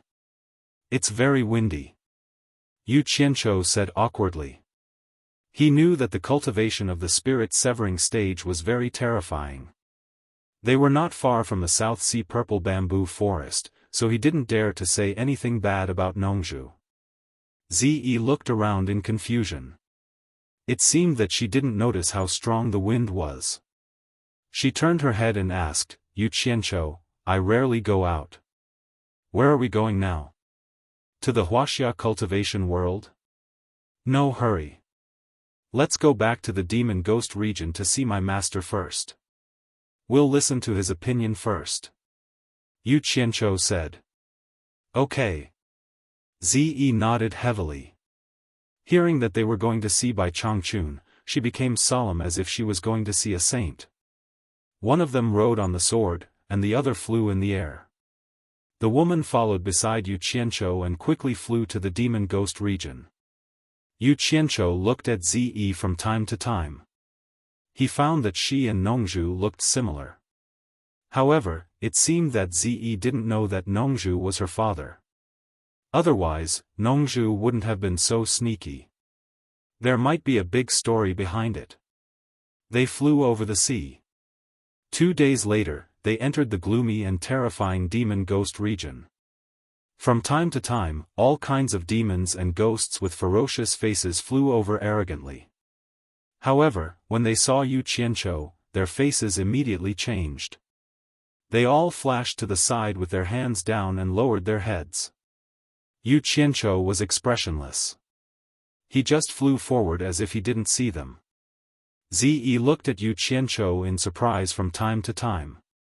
She didn't expect him to be so powerful in the demon ghost region. On the 1,000-mile lake, once they arrived at Obedient Island, the two of them landed immediately. Lady Mu walked over and called out, "Mr." Her gaze then shifted to Zi, and she bowed slightly in greeting. Yu Qianzhou asked, "Is my master here?" Miss Mu nodded with a smile. They immediately walked to the center of the island. Zi looked back at Miss Mu and asked curiously, "Who is she? Why haven't I seen her before?" Obviously, it wasn't the first time she came to the Qianli Island. Yu Qianzhou replied casually, "I'm new here." Bai Changchun was still sitting with his eyes closed. Zi stood at the door obediently. Yu Qianzhou came in and bowed, "Master, I'm back." Bai Changchun slowly opened his eyes and stared at Yu Qianzhou with a sharp gaze. Yu Qianzhou felt a little uneasy as he stared at him. Bai Changchun said, "Nongzhu has told you everything that happened, right?" "Yes," Yu Qianzhou said respectfully. Bai Changchun asked again, "Are you willing to do this?" F***ck. "Do I dare to refuse in front of you?" Yu Qianzhou said, "I'll follow your arrangements." Bai Changchun nodded and said to the door, Ze, are you willing to help him? Ze quickly came in respectfully and bowed, greetings, senior. Ze is willing. Then I won't say much. Yu Qianchou has a lot of experience in the cultivation world. I'll have to trouble you to help him for the time being. Ze will obey senior's orders. You can go now. Bai Changchun said and slowly closed his eyes again. Yu Qianchou hurriedly asked, Master, what should we do this time? Don't you have any instructions? However, Bai Changchun didn't say anything. After waiting for a while, the two had to leave obediently. Since they were told to leave now, they didn't dare to stay any longer. Not long after they arrived, they broke through the sky and left. Not long after they left, Yu Qianchou heard Bai Changchun's voice again. Ze is actually Nongzhu's biological daughter. Nongzhu treats her like a pearl in his palm. Now, among all the cultivators in the Huashan realm in the world, Nongzhu is the only one who can stay out of this, and he is the only one who can help you. However, he must have a lot of scruples. The reason why I want Ze to help you is not that she can help you much, but that Nongzhu will not leave her daughter alone. I think she will help you at the critical moment. F***ck. So that's how it is. They are really cunning. They are really experienced guys. Yu Qianchou glanced at Ze and continued to fly forward. Ze had no clue, so she could only follow him. Yu Qianchou had a toothache. With a follower following him, it would be difficult for him to teleport in the future. But to his relief, Bai Changchun didn't give him any instructions. He could only understand that he could do whatever he wanted, which was exactly what he wanted. In that case, he didn't have to rush. He wanted to go to Yu Ji's place. He had been thinking about the legendary Black Fire and Resurrection Grass in the 9th Netherworld Cave. Chapter 345. The two of them flew out of the Valley of Evil Wind. Yu Qianchou landed on his sword and Ze followed. She asked in confusion, aren't we going to the Wuxia cultivation world? Why did you stop? Yu Qianchou pointed at the valley where the phosphorescence was faintly discernible and said, looking for something to prepare for going to the Wuxia cultivation world. Hearing him say so, Ze didn't ask any more. She followed him into the valley against the gusts of Yin wind. Before they got close, they heard someone shouting in the depths of the Yin fog, "Who are you? How dare you break into my valley of evil wind? Stop and reply." Yu Qianchou. Yu Qianchou shouted his name and continued to stride forward. The Yin fog in the valley rolled, and a horn sounded. The Yin fog dispersed to both sides, and the stairs leading to the valley appeared. As the two of them approached, they saw a group of armored generals behind Yu Ji quickly coming to welcome them. They lined up in 2 rows and made way for them. They cupped their fists and said, "Greetings, Mr. Welcome, Mr. I welcome you," Yu Ji said with a happy face. Suddenly, she noticed that there was a woman in purple beside him looking around curiously. She didn't look scared at all. Obviously, she wasn't an ordinary person, so she bowed to greet them. "I'm here to visit sister-in-law. I don't dare to trouble sister-in-law to welcome me." Yu Qianchou raised his hand to help her up. He cupped his fists and smiled at the generals on both sides. Most of the generals knew him, and when they saw him call Yu Ji's sister-in-law, they immediately had a good impression of him, and all of them smiled. Ze heard Yu Qianchou call Yu Ji's sister-in-law. She couldn't help but look at Yu Ji a few more times. A group of armored generals surrounded the 3 of them and walked to the Ghost King's Hall. It was still the magnificent Ghost King's Hall. However, the man who sang and cried every night was already dead, leaving only a woman in charge. After the group of people entered the Great Hall, Yu Ji invited Yu Qianchou to sit on the throne. Yu Qianchou did not stand on ceremony. With his current status, this seat was already set in stone. If he did not sit on it, no one would dare to sit on it. The former was about to call for a banquet when Yu Qianzhou glanced at Zi, who stood beside the throne. He waved his hand and said, "Sister-in-law, don't bother. I'm here for an important matter. I don't need to attend the banquet." Yu Ji also looked at Zi thoughtfully. Then she smiled and said, "We'll do as Mr. says. I wonder what Mr. is here for. Can we help you?" After saying that, she glanced at the generals below with a smile. The generals of the Ghost King level immediately said, "Mister, if you need us, just tell us. Then I won't stand on ceremony with you." Yu Qianzhou crossed his legs and said with a smile, "You may not know, but the cultivation world outside the demon ghost region is in chaos. My master ordered me and this lady in Ze to go out and resolve it. I'm here to take 2 things. These 2 things will be of great help to me on this trip." Yu Ji, who was standing on the other side, said doubtfully, "I don't know what it is that Mr. is interested in.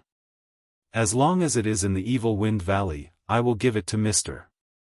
Yu Qianzhou stood up, looked at the crowd, and said slowly, "The resurrection grass and the netherworld fire seed." The so-called netherworld fire seed was the black fire, one of the 3 true fire. He had learned this name from Miss Mu, because the demon ghosts didn't know about the 3 true fire.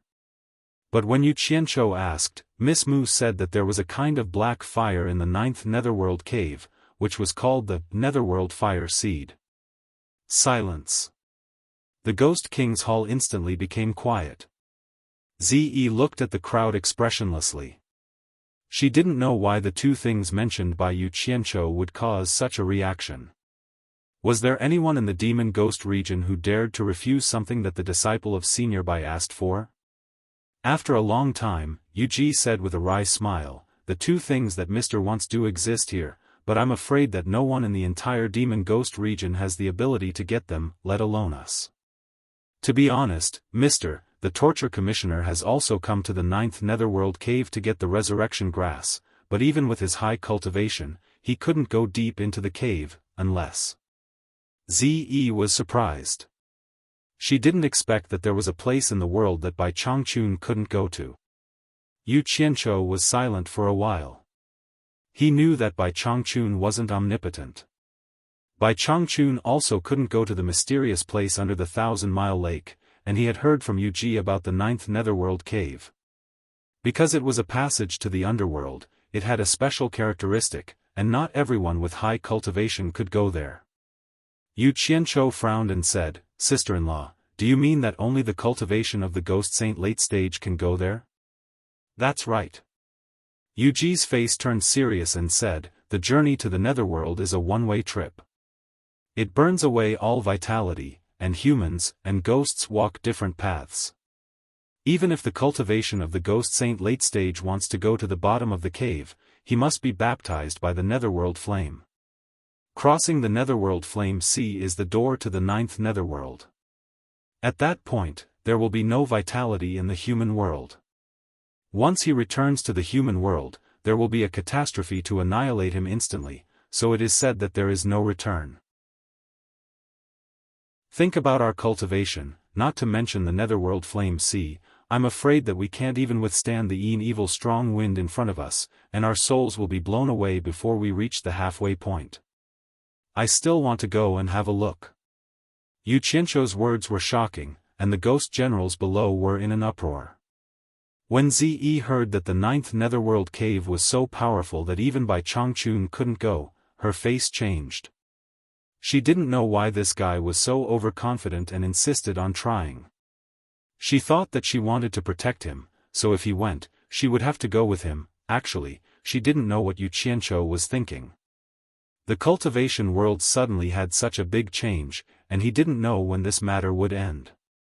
He was afraid that the life insurance of his parents, who were mortals, wouldn't be able to wait until then, so he wanted to pick the resurrection grass to refine the 7 orifices exquisite pill to extend his parents' lives.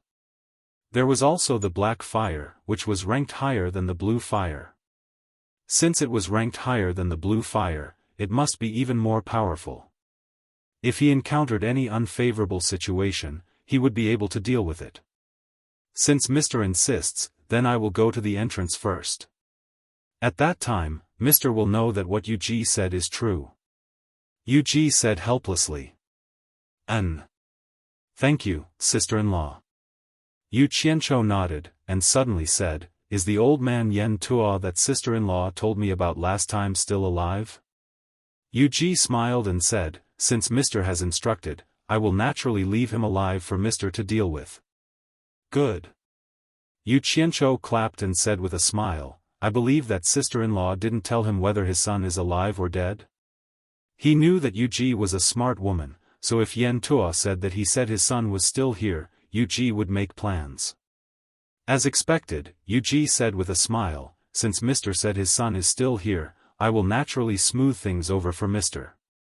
Ze was a little confused by the strange question and answer between the two. Yu Qianzhou laughed heartily and said, back then, I had some unresolved grievances with him on Fuxian Island. Today is the time to write it off. I will have to trouble sister-in-law to invite him over. I believe he will be very willing to go to the 9th Netherworld cave to find his son. I also want to see how powerful the 9th Netherworld cave is. Yu giggled and nodded to the people below. A general cupped his fists and left the Ghost King Hall. To these people, the life and death of a cultivator was really nothing. At this moment, no matter how stupid Ze was, she understood what Yu Qianzhou was trying to do. He was obviously trying to trick others to die so that they could scout for him. She immediately said coldly, Yu Qianzhou, you're not fit to be Senior Bai's disciple if you act like this. What do you know, lass? Old man Bai is the one who kills people like flies. Yu Qianzhou snorted and sat back on the throne. He sneered and said, Ze, don't forget what my master and your father said before we came. It seems that I am the one in charge between you and me. If you think that there is something wrong with my actions, you can go back to Obedient Island and complain to my master. Say that you are not ashamed to be associated with me and withdraw from this matter. You. Ze's face was as cold as frost. She was so angry that she couldn't speak. However, she couldn't really say such words to Bai Changchun. Bai Changchun asked her to do this, and she felt very honored. How could she give up halfway? And Yu Qianzhou also saw this, so he said such words. Chapter 346. Yan Tuo, whom Yu Qianzhou hadn't seen for a long time, had arrived. He was once an elder of Fuxian Island, but he was now a prisoner. He was lifted up like a little chick. The Ghost King threw him to the ground, and his armor clanked. He cupped his fists and retreated to the side. Yan Tuo staggered to his feet. His hair was white and messy, and his clothes were tattered. There were bloodstains on his torn clothes, and it looked like he had been whipped. He looked like he had aged a few decades in an instant, and he didn't look like the elder who ordered people around. Yu Qianzhou looked down coldly. If he hadn't been too arrogant in the past, he wouldn't have been tricked by a few jokes. However, Yu Qianzhou didn't expect him to age so much. He had taken good care of himself in the past, but now his hair was all white, and his face was full of wrinkles. If he didn't know who he was, he wouldn't have recognized him. It should be known that the higher one's cultivation base was, the slower they aged. How could this be? After pondering for a while, Yu Qianzhou understood. At such a young age, his dantian was sealed, and his cultivation base was sealed for several months. Without the nourishment from the circulation of true origin, he naturally aged faster. Moreover, he was tortured. He didn't know how Yu tormented him after she understood that it was fine as long as he didn't kill him. Like an old man over 100 years old in the secular world, Yan Tuo staggered around the hall. Finally, his lifeless eyes came into contact with the ice-cold gaze of the person sitting on the throne, and he abruptly realized that it was not the gaze of the smiling woman. Then, he looked at the entire face.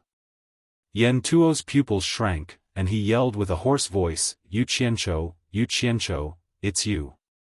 He stumbled a few steps forward, but a ghost general immediately took a step forward and shouted, "How dare you!" He slapped him back to the ground. Ze couldn't bear to watch any longer. She clenched her teeth and said to Yu Qianqiu, "If you want him to die, just say the word. Why do you have to torture him like this?" Yu Qianqiu looked at her coldly and didn't say anything to her. Instead, he said to the people below, "Old man Yen Tua, we haven't seen each other for many years. I didn't think that we would meet again. Where did the arrogance that you used to order me around go?" Yen Tua got up again, looked around, and then looked at the person sitting high up on the throne. Instantly, he understood everything. The person in charge now was Yu Qianqiu. There was a trace of blood at the corner of Yen Ta's mouth as he shook his white hair and smiled bitterly. "Looks like I've been deceived by you. You have enmity with my son, so how could you not kill him? I'm sure my son has already died miserably in your hands." Yu Qianqiu sneered and said, "I never lie. If I say your son is here, then your son is naturally here. Besides, you are a dying man, so there is no need for me to lie to you." As soon as he said this, Ze immediately looked at him suspiciously.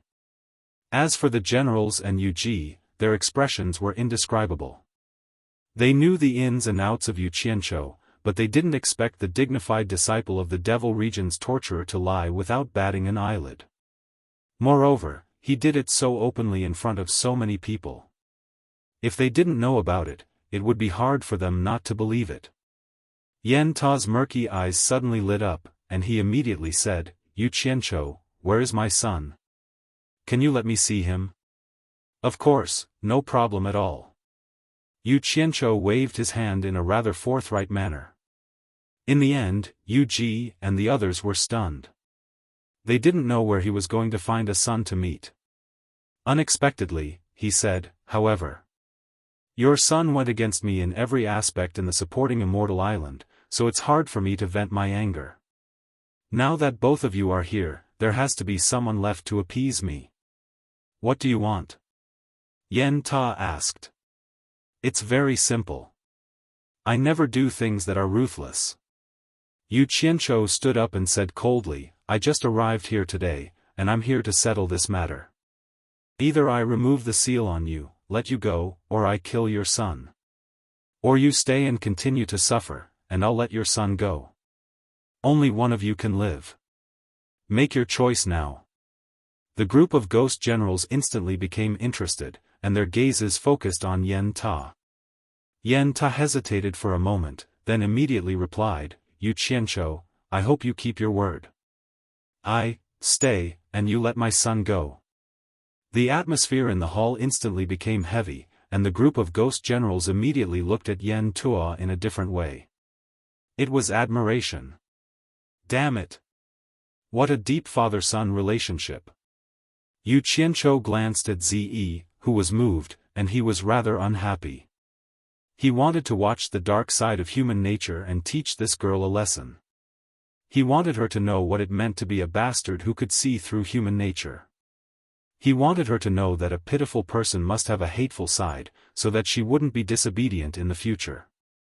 Now, she would probably become even worse. Yu Qianqiu didn't know that Yen Ta had begged people to accompany him to the Demon Ghost region, but when people heard about the Demon Ghost region, they became timid, and no one was willing to come. Therefore, he knew that his chances of survival were slim, but in order to save his son, he still came. He was already prepared to die. Although you treated your son well, you didn't teach him well, and you harmed yourself and your son. You still have to pay the price. Yu Qianqiu squinted his eyes and said in a deep voice, "Remove the seal on his dantian, and let him go to the cave to pick up his son. Let them go together." His words sounded nice, but everyone understood that Yu Qianqiu had already sentenced Yen Ta to death. Yu Ji nodded to the people below, and someone immediately went to remove the seal on Yen Ta. Ze bit her lips and didn't say anything. When Yen Ta heard this, he froze in place. Only when his body trembled and the vital energy in his dantian surged out and quickly circulated to nourish his almost withered body did he believe it was true. He looked at Yu Qianzhou in a daze. Yu Qianzhou took out a few spirit pills and threw them out. He said, "Recover quickly. Later, I will pick up your son and leave together." After the seal was removed, Yan Ta immediately became more spirited. He sucked the spirit pills into his palm, stared at Yu Qianzhou, and said slowly, "Yu Qianzhou, I won't tell anyone about what happened in the demon ghost region, or else I will be punished by heaven." Then he put the spirit pills into his mouth and sat down cross-legged. No one in the hall spoke, and they all looked at Yan Ta. Knowing his fate, everyone's expression was one of sympathy or pity. Yu Qianzhou silently put his hands behind his back. He really wanted to let Yan Ta go, but now was not the time to show his soft side. At this time, it was necessary to sacrifice a person to show his indifference, because there might be a day when he would take over the demon ghost region. Demons and ghosts couldn't be suppressed unless they were strong. Bai Changchun's actions were very effective, and it was also a warning. In the canyon that was less than a dozen miles away from the Ghost King's Hall, gloomy clouds and fog were rolling. The temperature was close to freezing, and the howling wind made strange sounds. Not even a blade of grass grew in the surroundings. At the bottom of the Black Canyon, a trumpet-shaped hole suddenly appeared. It was wide on the outside and narrow on the inside. From the traces on the hole, it could be seen that it was caused by the cold, bone-chilling wind that blew out of the hole for many years. On the top of the cliff opposite the hole, a group of people stood in a row. In the middle were Yu Qianzhou, Yu Ji, Zi, and Yan Ta.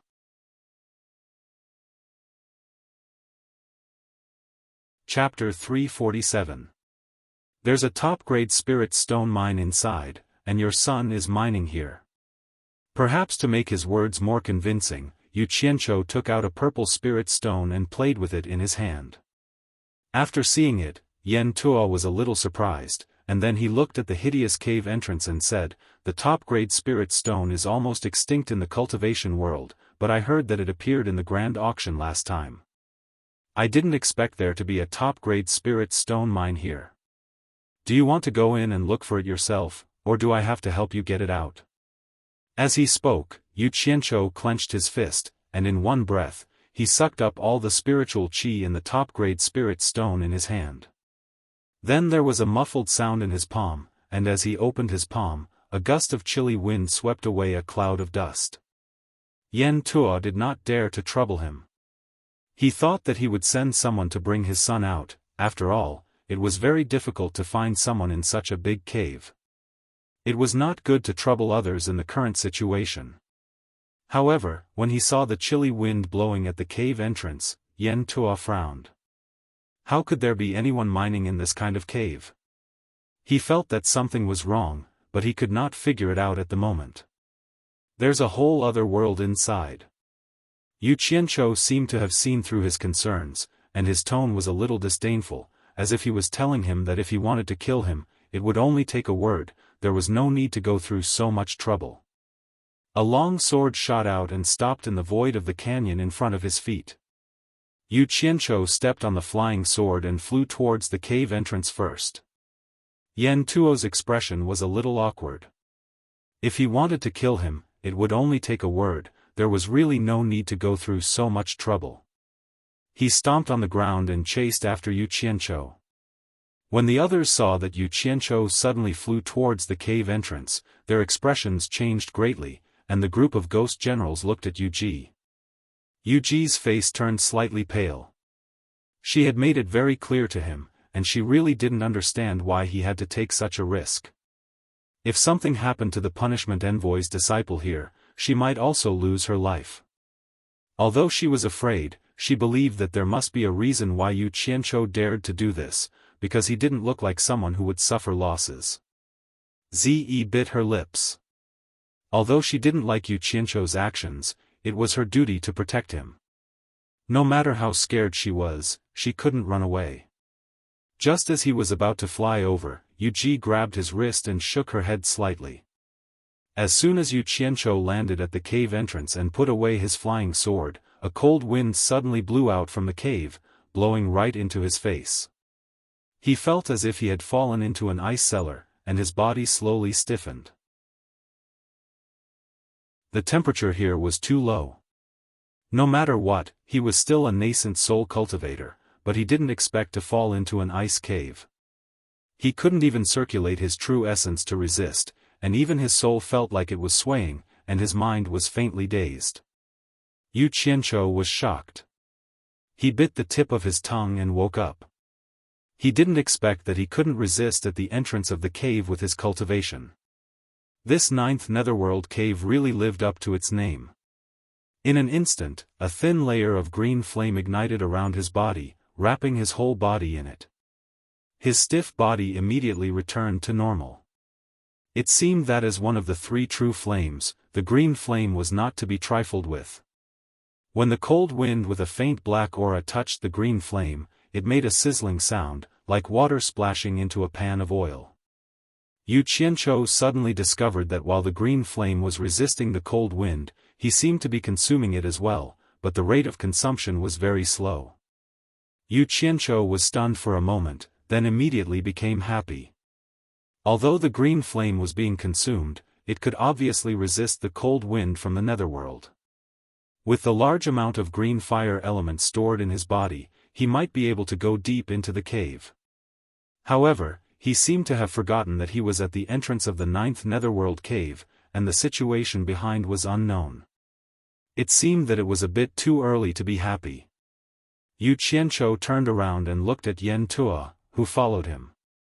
Yen Tuo obviously didn't expect the cold wind to be so powerful, but his cultivation was obviously much higher than Yu Qianzhou's. Shivering, a transparent ball of light immediately rose from his body and enveloped him. He released his protective aura to resist the cold wind. With the protection, he had the mood to look around. After seeing Yu Qianzhou wrapped in the green flame, Yen Tuo was a little surprised. Obviously, he had never seen it before. Moreover, this flame seemed to be able to subdue the cold wind. The strong wind actually couldn't extinguish it and couldn't move it at all. In fact, even Yu Qianzhou himself didn't know the reason. In fact, with the high temperature of the green flame, it was similar to an item of extreme yang, which could subdue Yin items. The cold wind that blew out from the 9th netherworld cave was exactly Yin Qi, which could subdue Yin items. Yu Qianzhou made an inviting gesture to him. Yen Tuo nodded his head, but he looked at the gloomy cave suspiciously. However, he already had no way out. He could only hope that Yu Qianzhou didn't lie to him, or else he would die no matter what. When he walked into the cave, his eyes immediately became incomparably dark, and he couldn't see the road in front of him at all.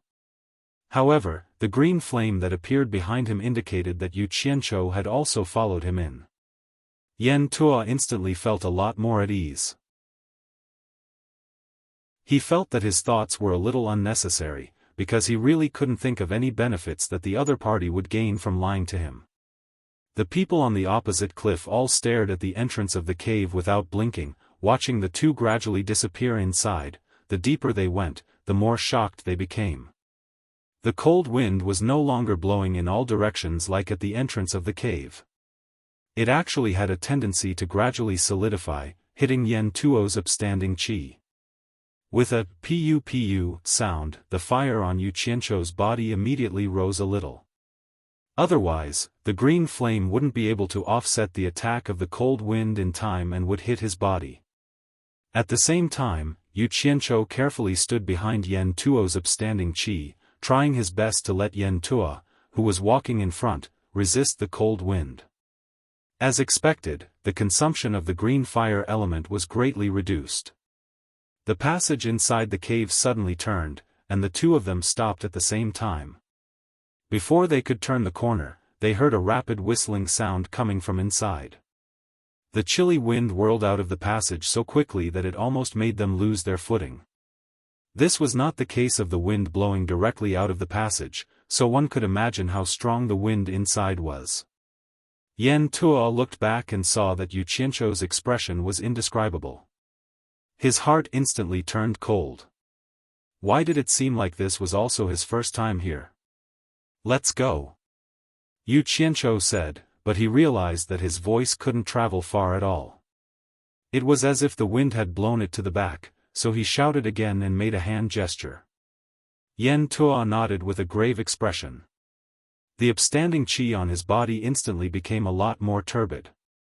Clearly, he had strengthened his defense. Yu Qianzhou continued to follow behind him, and the two of them turned in with heavy steps. The strong wind that carried a black baleful aura attacked them, and the two of them were shocked once again. Yan Tuo felt that the upstanding qi that was supported by his quintessential essence was rapidly depleting under the attack of the cold wind and the baleful aura.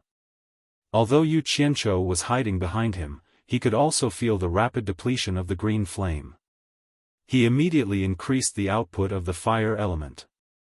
He was slightly better off, as he had sufficient fire element reserves in his body. He only needed to use the green flame to defend, and the consumption of his quintessential essence would not be much. If it really did not work out, he could still instantly hide back in Utopia. Therefore, he was not afraid of any danger at all. However, Yan Tuo's expression changed drastically. If the quintessential essence in his body was completely depleted, just how powerful would the cold wind and baleful aura be? No one had personally experienced it before, and from the looks of it, it was definitely not simple. The result could be easily imagined. The path of the cave started to go downwards, and the two of them continued forward. The cold wind became stronger, and the black baleful aura became thicker. Yu Qianzhou's green flame and Yan Tuo's quintessential essence were also being depleted faster and faster. However, the cave was so deep that they could not see the bottom. They had no idea when they would reach the end.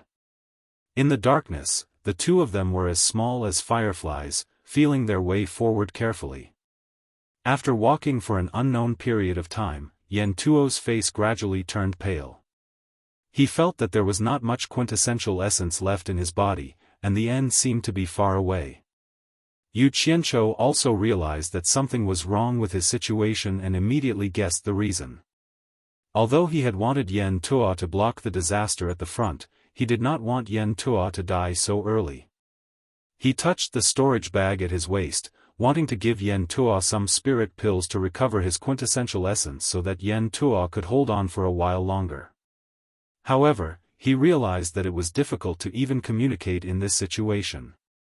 It was really troublesome to give him spirit pills. If he gave the spirit pills to Yan Tuo, they would definitely be blown away by the wind before they reached his hands. However, if he were to exchange them with his opponent, who had a higher cultivation than him, he would definitely notice that something was wrong and guess that he was lying to him. If the other party suddenly launched a sneak attack, it was better to let Yan Tuo exhaust himself until he had no more energy to attack before giving him the spirit pills. Yu Qianzhou could not help but be on guard. As expected, Yan Tuo suddenly turned around. Under the illumination of the green fire, his faint green expression was somewhat sinister as he shouted, "Yu Qianzhou. This is not a spirit stone mine at all. My son, Yan Shu, could not possibly mine here. Why did you trick me to come here? What kind of damned place is this?" As he was speaking with the wind, Yu Qianzhou could hear every single word clearly. The green fire suddenly expanded by a lot. Yu Qianzhou raised his brows and sneered. It was very difficult for his voice to be transmitted when he spoke with the wind in his direction. Moreover, with his current cultivation, it was impossible for him to transmit his voice.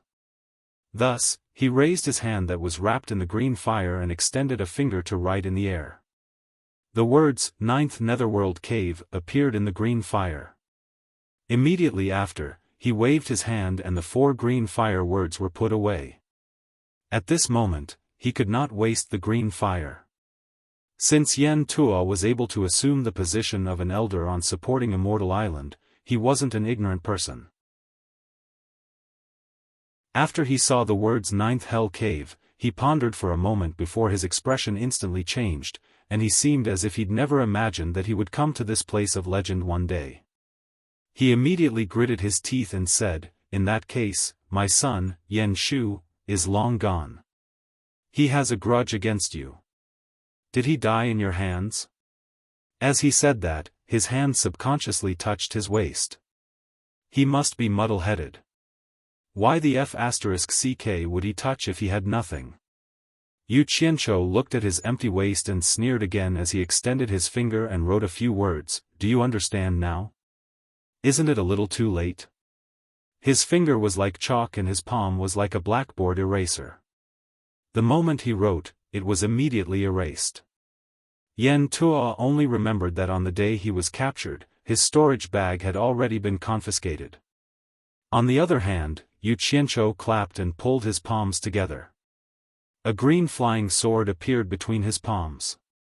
Yu Qianzhou used the sword as a pen and quickly wrote a line of words. "Old thing, you are not my opponent now.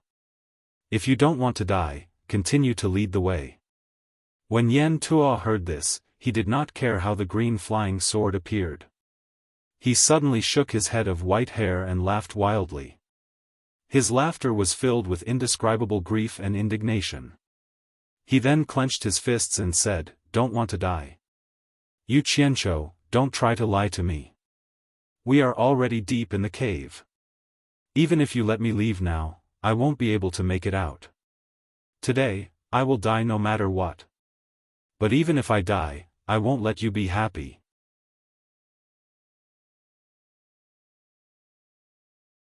Chapter 348. I'd like to see how you're going to make me unhappy. A row of green words appeared again, full of contempt. Yen Tuo laughed wildly. The protective aura around his body slowly disappeared, and his flesh and blood started to shrink. In the blink of an eye, he was only skin and bones. On the contrary, his abdomen started to swell up.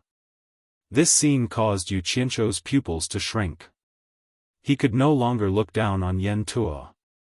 He immediately thought of something terrifying, self-destructing his elixir field. For cultivators, the elixir field was the energy storage of the entire body. The consequences of self-destructing the elixir field could be imagined. After reaching the nascent soul stage, the nascent soul in the elixir field was formed from pure energy. At this time, the 3 souls and 7 spirits in the body were gathered in the nascent soul, not in the body. Therefore, for cultivators who reached the nascent soul stage, ordinary external invasions wouldn't cause any substantial harm.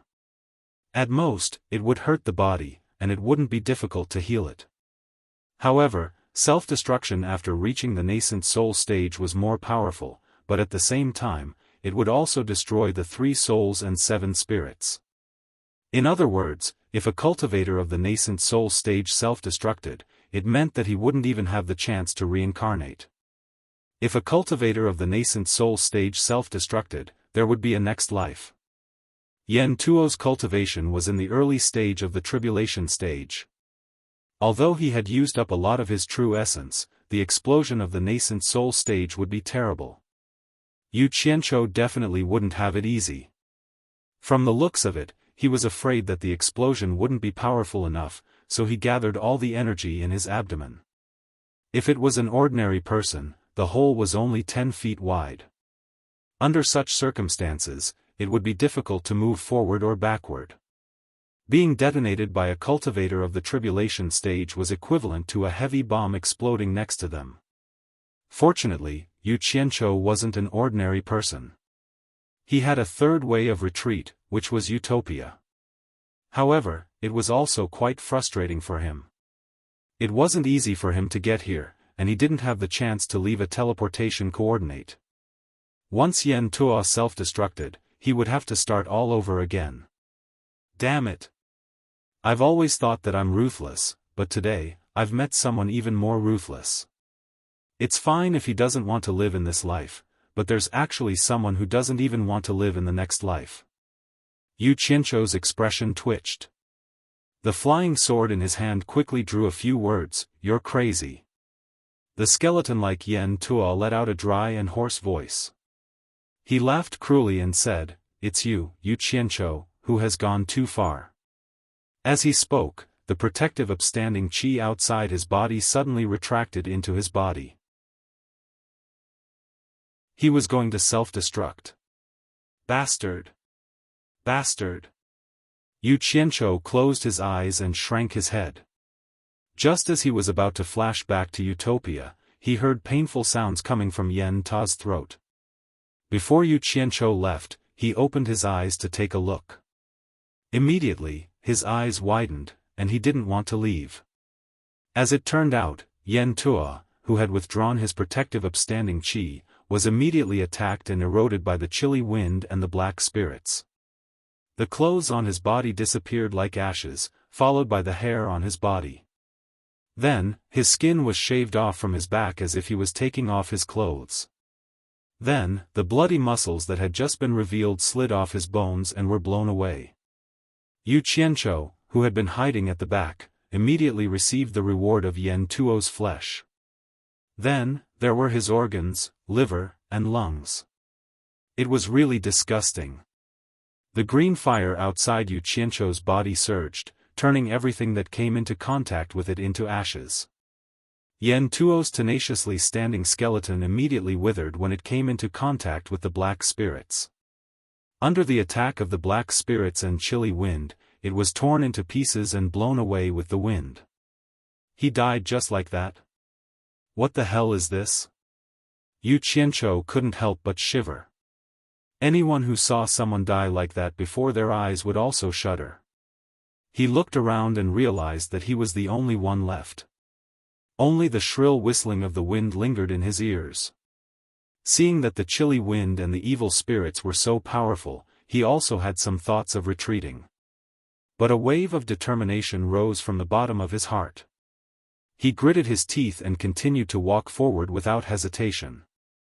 However, there were 2 green flying swords in each of his hands, and the green fire outside his body had grown a lot bigger. The people on the cliff outside the cave looked solemn and uneasy.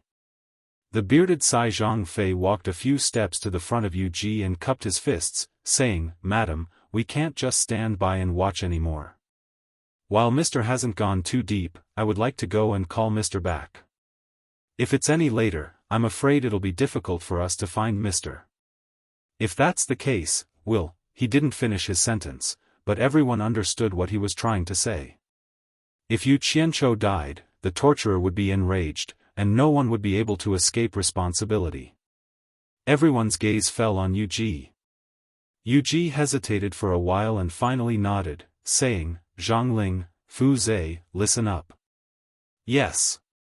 A burly general also came out and cupped his fists together with Cai Zhongfei. It turned out that Cai Zhongfei's surname was really Zhang, but he wasn't called Zhongfei, but Zhongling. "I order the 2 of you to bring Mr. back quickly. If Mr. is unwilling, you can bring him back forcefully if necessary. I'll bear all the consequences." Yu Ji ordered decisively. She was indeed a woman who had followed Meng Yan for many years. At this time, she finally showed her strong female side. "Yes, sir." After the 2 of them received the order, they nodded to each other. They covered their bodies with Gang Qi, and immediately turned into 2 shadows. They shot into the 9 netherworld cave on the opposite side, and disappeared in the blink of an eye. Based on this point alone, the cultivation of these 2 people was obviously much higher than Yu Qianzhou and Yen Tua. "I'll go too." Zi had just finished speaking when she was pulled back by Yu Ji again.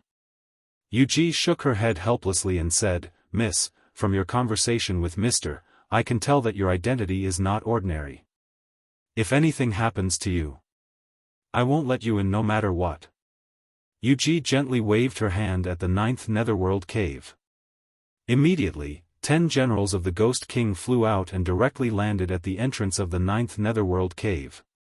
Faint black light balls surged out from their bodies and wrapped around themselves, protecting the entire 9th netherworld cave. The well-trained army was instantly displayed. Zi looked at them silently. She knew that she couldn't deal with the Ghost King alone. She sighed and gently broke free from Yu Ji's hand.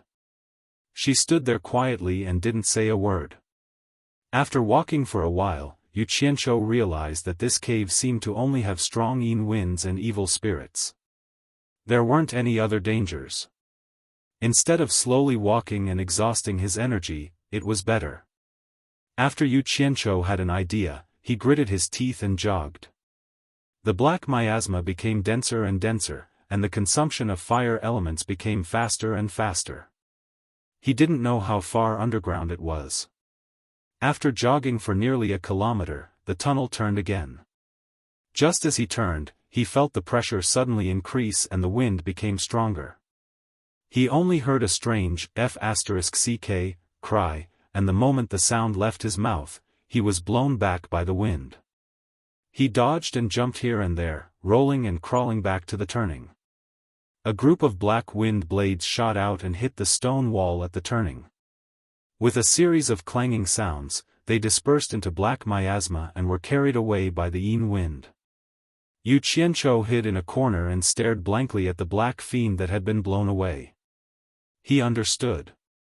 So the black fiend they had encountered on the way here were formed by the dissipation of these black wind blades. He wanted to release his divine sense to check, but he didn't dare because he had already tried it once before. The evil spirits could actually corrode divine sense and make him cry out in pain. It was really strange. After waiting for a while, several waves of wind blades flew out one after another. There would be a wave every few seconds. After calculating the time, he took out a piece of dark steel and threw it out. With a few dang dang dang sounds, the whole piece of dark steel was cut into a few pieces and fell down. It rolled on the ground and flipped over, and was blown away by the yin wind. F*ck. What the hell were the wind blades formed by the black miasma? They cut dark steel like cutting tofu. It was too fierce. Who could pass through here? Yu Qianzhou felt gloomy. His gaze fell on the dark stone wall and he was stunned. The stone wall here seemed to be different from the previous ones. Under the illumination of the green fire, it seemed to have an additional metallic luster. Yu Qianzhou's eyes lit up. He took out the Ghost King's token that Yu Ji gave him years ago from his storage bag. Comparing the two, it was exactly the same. This passage was actually formed by the dark iron structure. Yu Qianzhou silently threw the token back into the storage bag. Now was not the time to deal with the dark iron. A wave of wind blades shot out, and a green light with raging flames flashed past. With a series of dang-dang sounds, the wind blades that were hit turned into evil spirits and were blown away by the yin wind. Yu Qianzhou kept the green fire flying sword. He was confident. Since the green fire flying sword could restrain the wind blades, it would be easy. In the blink of an eye, dozens of green fire flying swords circled around him. Yu Qianzhou turned around and saw a wave of wind blades coming at him. The green fire flying sword quickly flashed out dozens of them and broke the oncoming wind blades.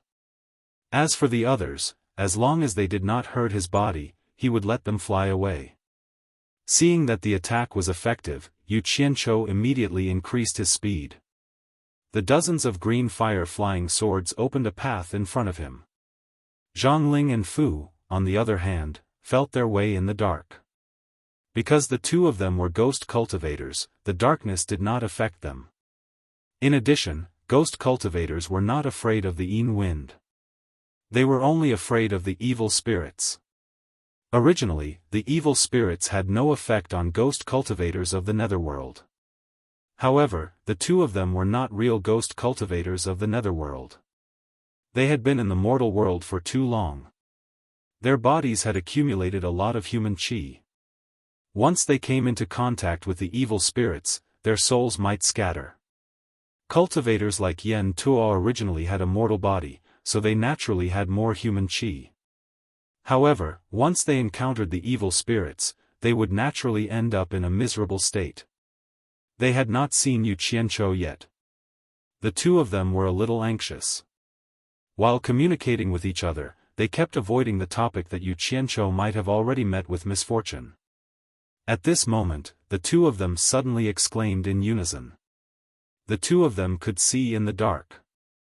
They saw a few broken pieces in front of them being blown by the wind. When they rolled to their feet, the two of them stepped on a piece at the same time and picked it up to take a look. They saw that it was a piece of dark steel. The cross-section was neatly cut, and there were spots that were eroded by the evil spirits. It is beyond our expectation. It seems that Mr. has already reached there. Fu Zhe transmitted his voice. Zhang Ling nodded and transmitted his voice, let's go. Let's go take a look and see if we can catch up. The two of them quickly ran forward. Originally, the two of them could fly, but flying consumed too much vitality of ghost cultivators. They were afraid that they would not have enough vitality to support the protective Gang Qi to return. It was the same with teleportation. Besides, when teleportation was used, they could not teleport with the protective Gang Qi. After a period of time, the two of them reached the turning point. The clashing sound of wind blades in front of them stopped them in their tracks.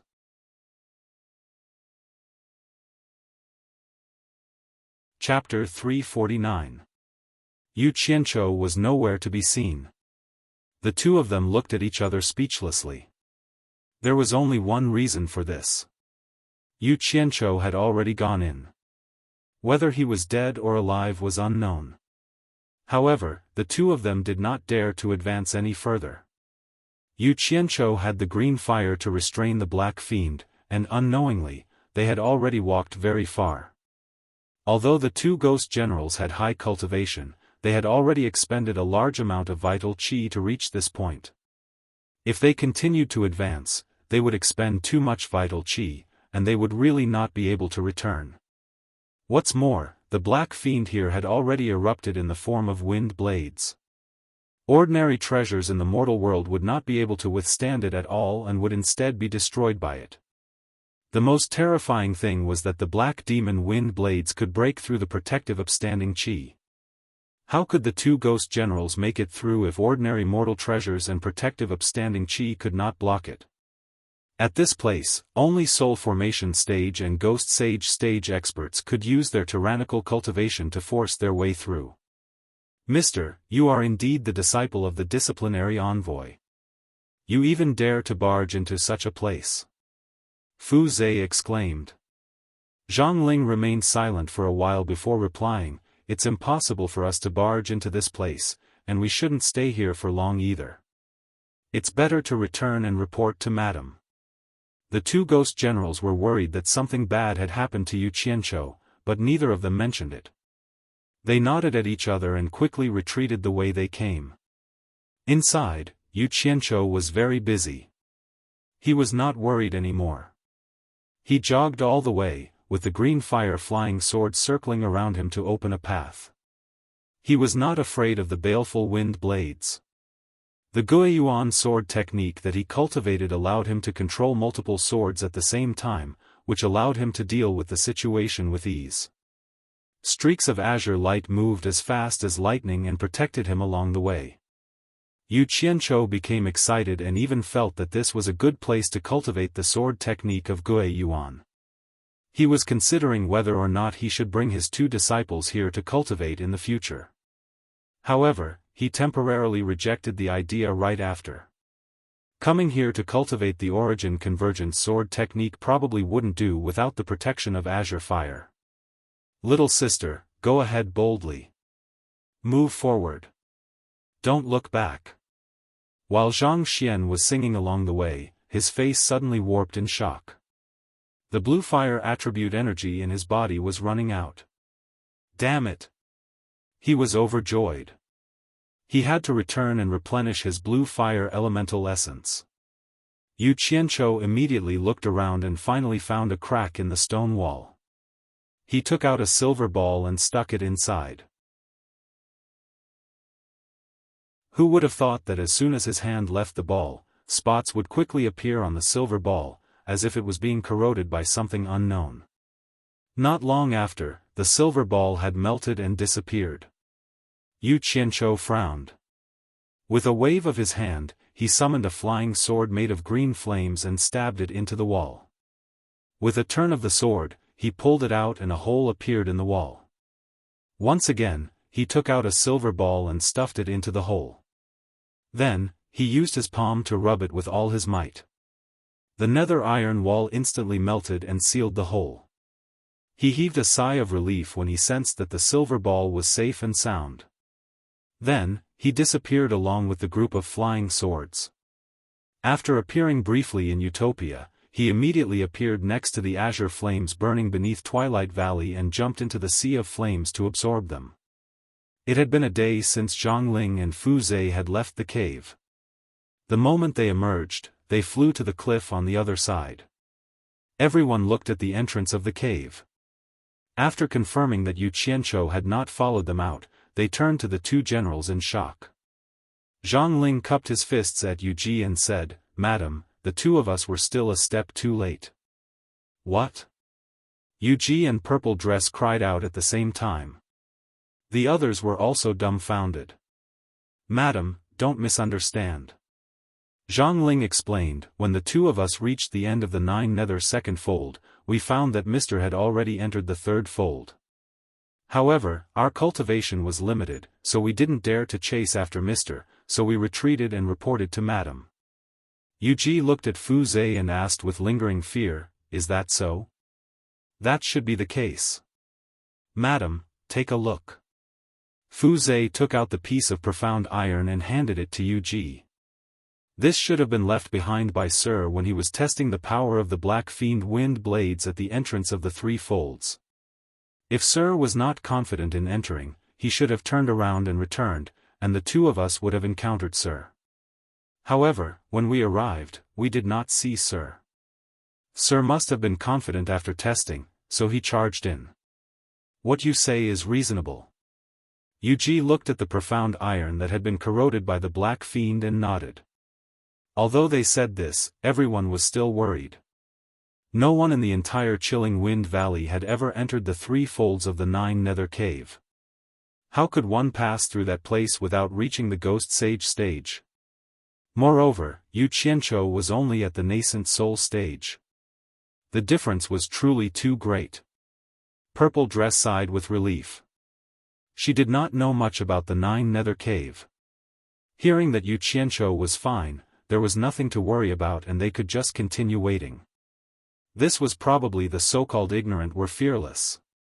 Yu Qianzhou was not in a hurry to return to the 9 nether cave. Instead, he rushed to Utopia and had a hearty meal with wine and meat. After eating, he wiped his mouth and returned to the passage to continue moving forward. Being in the cave, he could not calculate the time.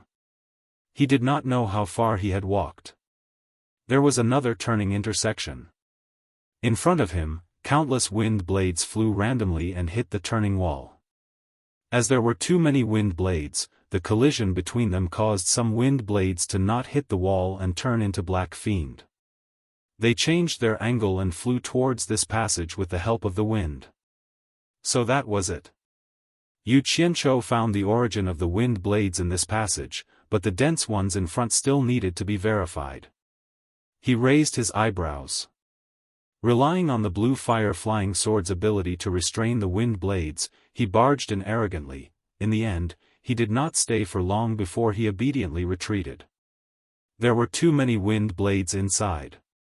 Although Yu Qianzhou could block them, he could only move forward slowly. If this continued, he would tire himself to death. He did not know when he would reach the end.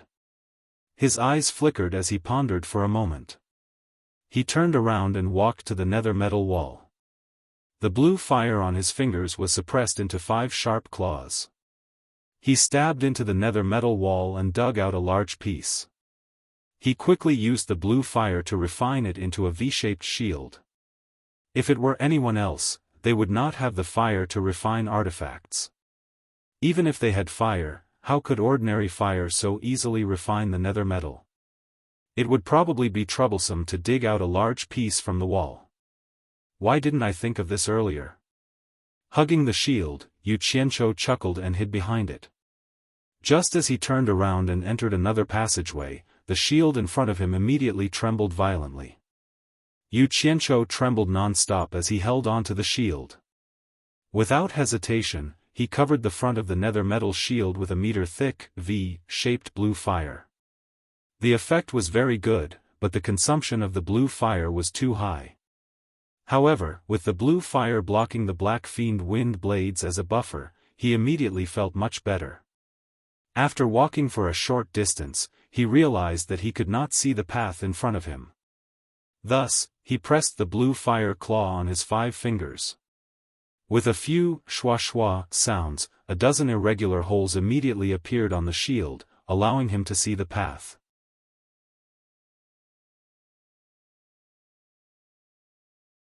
Chapter 350. He did not know the time in the cave, and he could not move fast due to the strong wind. However, Yu Qianzhou knew that a few days had passed. He had gone back to replenish the green fire elements 3 times just to advance through the tunnel. During this period of time, because the wind blades were constantly hitting the shield, his hands could not take it anymore. He returned to Utopia to rest a few times. There were a few times when he saw that he could not reach the end of this path. He really wanted to give up, but his character of not admitting defeat easily forced him to grit his teeth and endure it. He wondered if this was considered not giving up until he saw the coffin. In fact, it was already a miracle that he could reach this point. Even if an expert at the end of the Tribulation Transcendent stage was fully prepared, it would be impossible for him to reach this point. As a nascent soul stage cultivator, he should be proud. Of course, this was mainly due to the green fire and the special ability to retreat midway. If it were anyone else, as long as they entered, they would either walk to the end or return. How could they give them the chance to retreat midway? If entering the Hades cave was a competition, Yu Qianzhou should be the one to cheat. On both sides of the main passageway, 4 small holes suddenly appeared. The Yin wind was blowing out from these 8 holes. Rather than saying that there were 8 holes, it would be more appropriate to say that they were the eyes of the wind. The wind was very strong. Not only was it difficult to advance, but it was also blowing him backward. Yu Qianzhou did not know whether to laugh or cry. He felt that he really did not have the ability to pass through the 8 wind eyes. However, it would be a pity to give up now. Withstanding the strong wind, Yu Qianzhou held the nether iron shield at a 90-degree angle and looked through the hole in the shield. The 2 small holes were attached to the 2 sides of the main tunnel.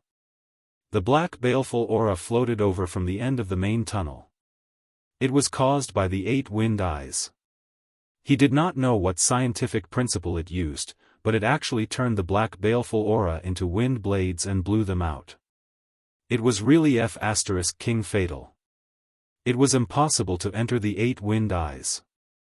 Running into the wind eyes was no different from courting death. However, he could consider taking a look at the main tunnel. But to get to the other end of the main passage, they had to walk through the 2 rows of wind eyes. Looking at the wind eyes, they were probably not to be trifled with. If they were not careful, they would be torn to pieces. Looking at the distance from here to there, it might be more than 100 meters. What should they do? Yu Qianzhou, who was holding on with his shield, looked at the ground and his eyes suddenly lit up. He thought to himself, since I can't walk through this path, why don't I dig a tunnel and go through it? Not bad. Looks like I can only use the stupid method. Only someone with this kind of ability like him could come up with such a crazy idea to dig a hole under a whole piece of nether iron. Just think about it, even a small piece of nether iron was difficult. Who would think of digging a hole? Moreover, it would be digging a distance of at least 100 meters. Holding the shield, dozens of green fire flying swords surged out of his body. They gathered together and dug into the ground. The pieces of nether iron that were dug out were immediately blown away by the cold wind. Not long after, the green fire flying swords drilled into the ground. Yu Qianzhou moved over with great difficulty. The green fire flying swords on his body surged crazily, and he crawled in with a whoosh. He dragged the shield behind him in case of any accidents. After entering the hole, he realized that the diameter of the hole was too small. It was only a square meter, and it was difficult for him to squat down. Hence, 100 green fire flying swords shot out at the same time, and soon, a hole that was 1 meter wide and 2 meters tall appeared. Finally, he could stand up comfortably. The shattered nether iron in the tunnel was piled up. Yu Qianzhou's eyes lit up, and he immediately picked up the green fire flying swords that were digging the hole and threw them into Utopia. After walking for more than 10 meters, he felt that it was impossible for the wind blades to dig into the ground again, so he put away the nether iron shield on his back. He took out a large handful of fluorites and ran to the entrance of the cave. He placed one every meter in a straight line. This was naturally for positioning. He was afraid that he would dig in the wrong direction. What if he dug into the eye of the wind? After digging for dozens of meters, Yu Qianzhou retracted the green fire on his body. As the baleful aura and cold wind could not enter this place, he turned around and raised his middle finger at the entrance of the cave behind him. He said in disdain, "Black and swarthy wind blades, I look down on you." He then glanced at the fluorites on the ground and saw that they were still in a straight line. Only then did he release his divine sense and follow behind the green fire flying swords that were digging the hole. He quickly swept the nether iron into Utopia. The tunnel was eerie, and only the 100 flying swords were shining with a demonic green light. "Don't ask me where I come from. My hometown is far away, why do I wander?" Yu Qianzhou proudly sang a song with his hands behind his back. When he found that there were 200 fluorite stones on the table, he stopped singing. The distance between each fluorite was about 1 meter, which meant that there were now 200 meters. They should have passed through the 8th eye of the wind. Yu Qianzhou's expression turned solemn. He took out the nether iron shield again and covered his body with green fire again. He controlled the 100 flying swords to dig diagonally upwards. As expected, once the hole appeared, a large amount of black mist-like baleful aura surged in. The moment it touched the green fire flying swords, it would sizzle. It was the same when it touched the green fire flying swords on Yu Qianzhou's body. Yu Qianzhou was in for a penny, in for a pound. Since it had already come to this, he simply controlled the flying swords to dig a very generous exit. Then, he summoned the flying swords to protect himself and carefully walked out. As expected, he had already passed through the eye of the wind and was more than 50 meters away. It was very quiet in front, and only the whistling sound of the wind behind him could be heard. Oh my! He didn't know how far he had walked, and he didn't know if there were any powerful things in front of him. Yu Qianzhou walked forward with some trepidation. The strange thing was, other than the dense black mist-like baleful aura that was everywhere, there seemed to be nothing else. There wasn't even a trace of the Yin wind from before. It was just that the consumption of the green fire was very high, so it didn't seem to be too dangerous.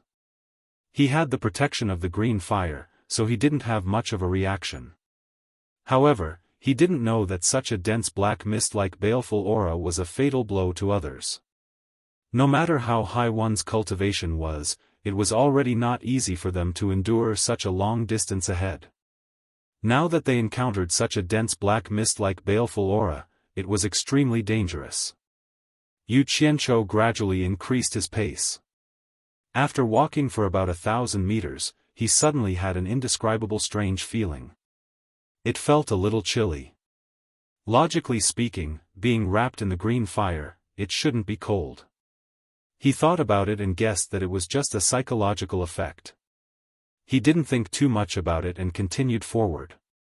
Who knew that the further he walked, the colder he felt? In the end, he was actually shivering in the green fire, and his teeth were chattering. Only then did he feel that something was wrong. Could it be that he was almost at the end of the 9 Netherworld cave? Otherwise, how could it be so strange? Perseverance was victory. The green fire on Yu Qianzhou's body flared up, hoping to expel the cold. However, he felt that the coldness in his body came from his bones. Even with the green fire, it was useless. The further he walked, the colder it got. His body felt like it was going to freeze. It was a cold feeling that reached his soul. This feeling made people feel like they could smell the scent of death. It was rather heart-palpitating. Yu Qianqiu immediately stopped and didn't dare to walk forward. Suddenly, there was a faint flash of fiery red light in front of him. It made people feel that it was the end. However, that feeling was too terrifying. Yu Qianqiu hesitated again and again, but in the end, he gritted his teeth. After working so hard, he couldn't give up now. His legs trembled as he continued forward. The further he walked, the thinner the black baneful aura became. Slowly, it stopped spreading throughout the entire tunnel and gathered at the top of the tunnel. The black clouds flowed into the tunnel at the back like water. It was probably the airflow produced by the wind inside that sucked it in. Red light filled his vision, but Yu Qianqiu felt his vision and consciousness become blurry. He vaguely sensed that he had reached the end and subconsciously stopped. He kept calling out to himself in his heart, "I can't stay here any longer. Otherwise, my life will be in danger. Return to Utopia. Return," he kept calling out in his heart, but his consciousness was very scattered. His divine sense was unable to lock onto Utopia and return. His body also felt colder and colder, almost to the point that he couldn't move. The green fire outside his body gradually shrank, and he was in a precarious situation.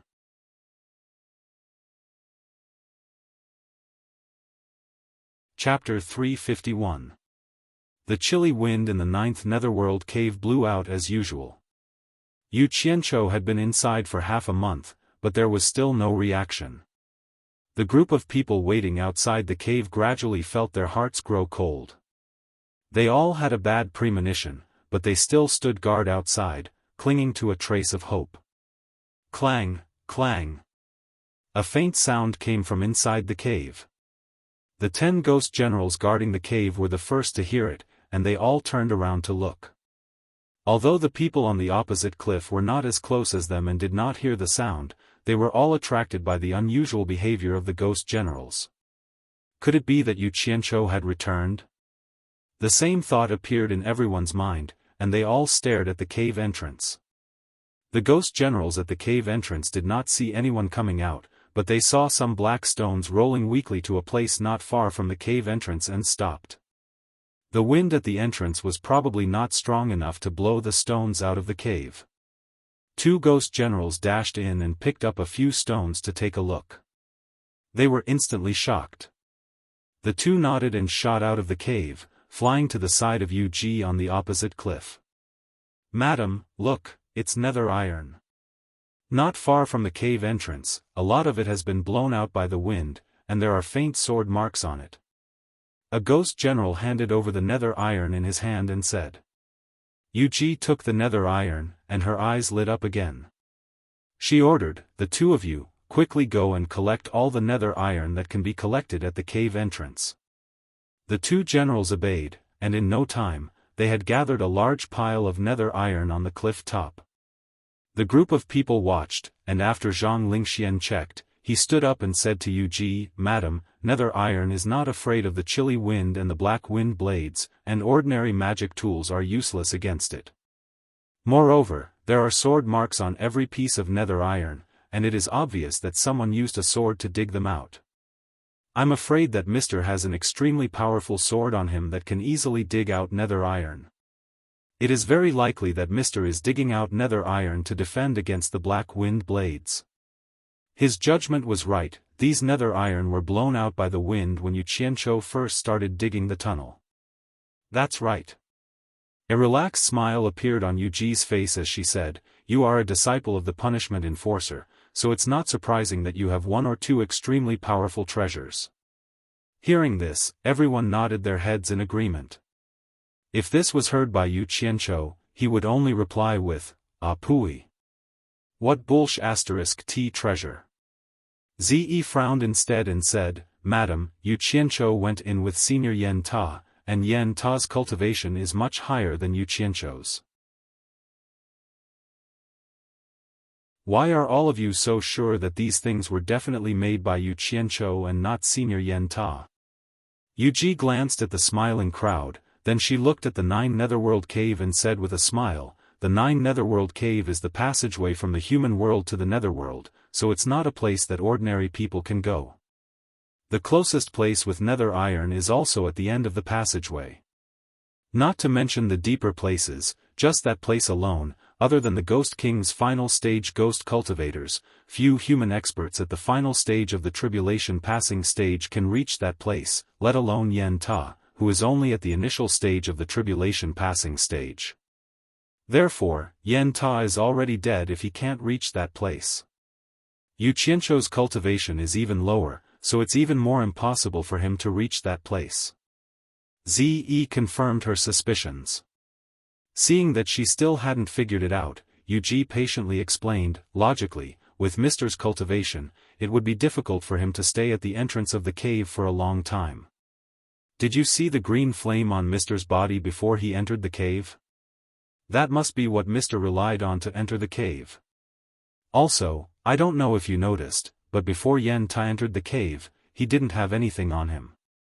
It's impossible for us to leave anything that could threaten Mr's safety on him, so the black iron that came out earlier couldn't have been brought in by Yen Ta, and it's even more impossible for a treasure to excavate the nether iron in front of us. Moreover, although Mr's cultivation isn't high, his magic power is profound. At least, I saw with my own eyes that he killed a demon king at the final stage of the tribulation passing stage with a raise of his hand. Mr. is only at the initial stage of the tribulation passing stage, so it's naturally not a problem for Mr. to deal with Yen Ta. The demon king that was killed by Zi was Yu Fengjiao, but it was obviously the first time that everyone heard about this, so they were all secretly shocked.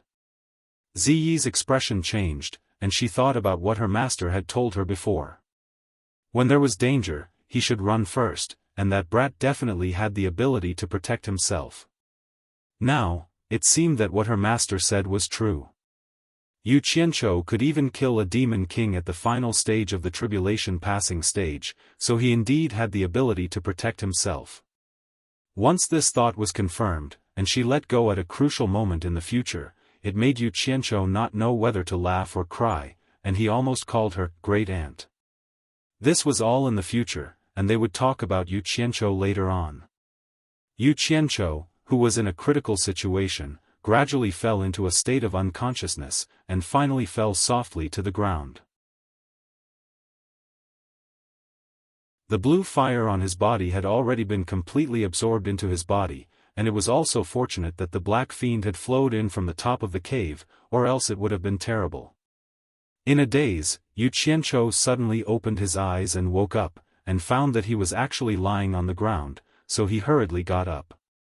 Just as he was rejoicing that he was fine, he suddenly saw another person lying at his feet, and was shocked on the spot.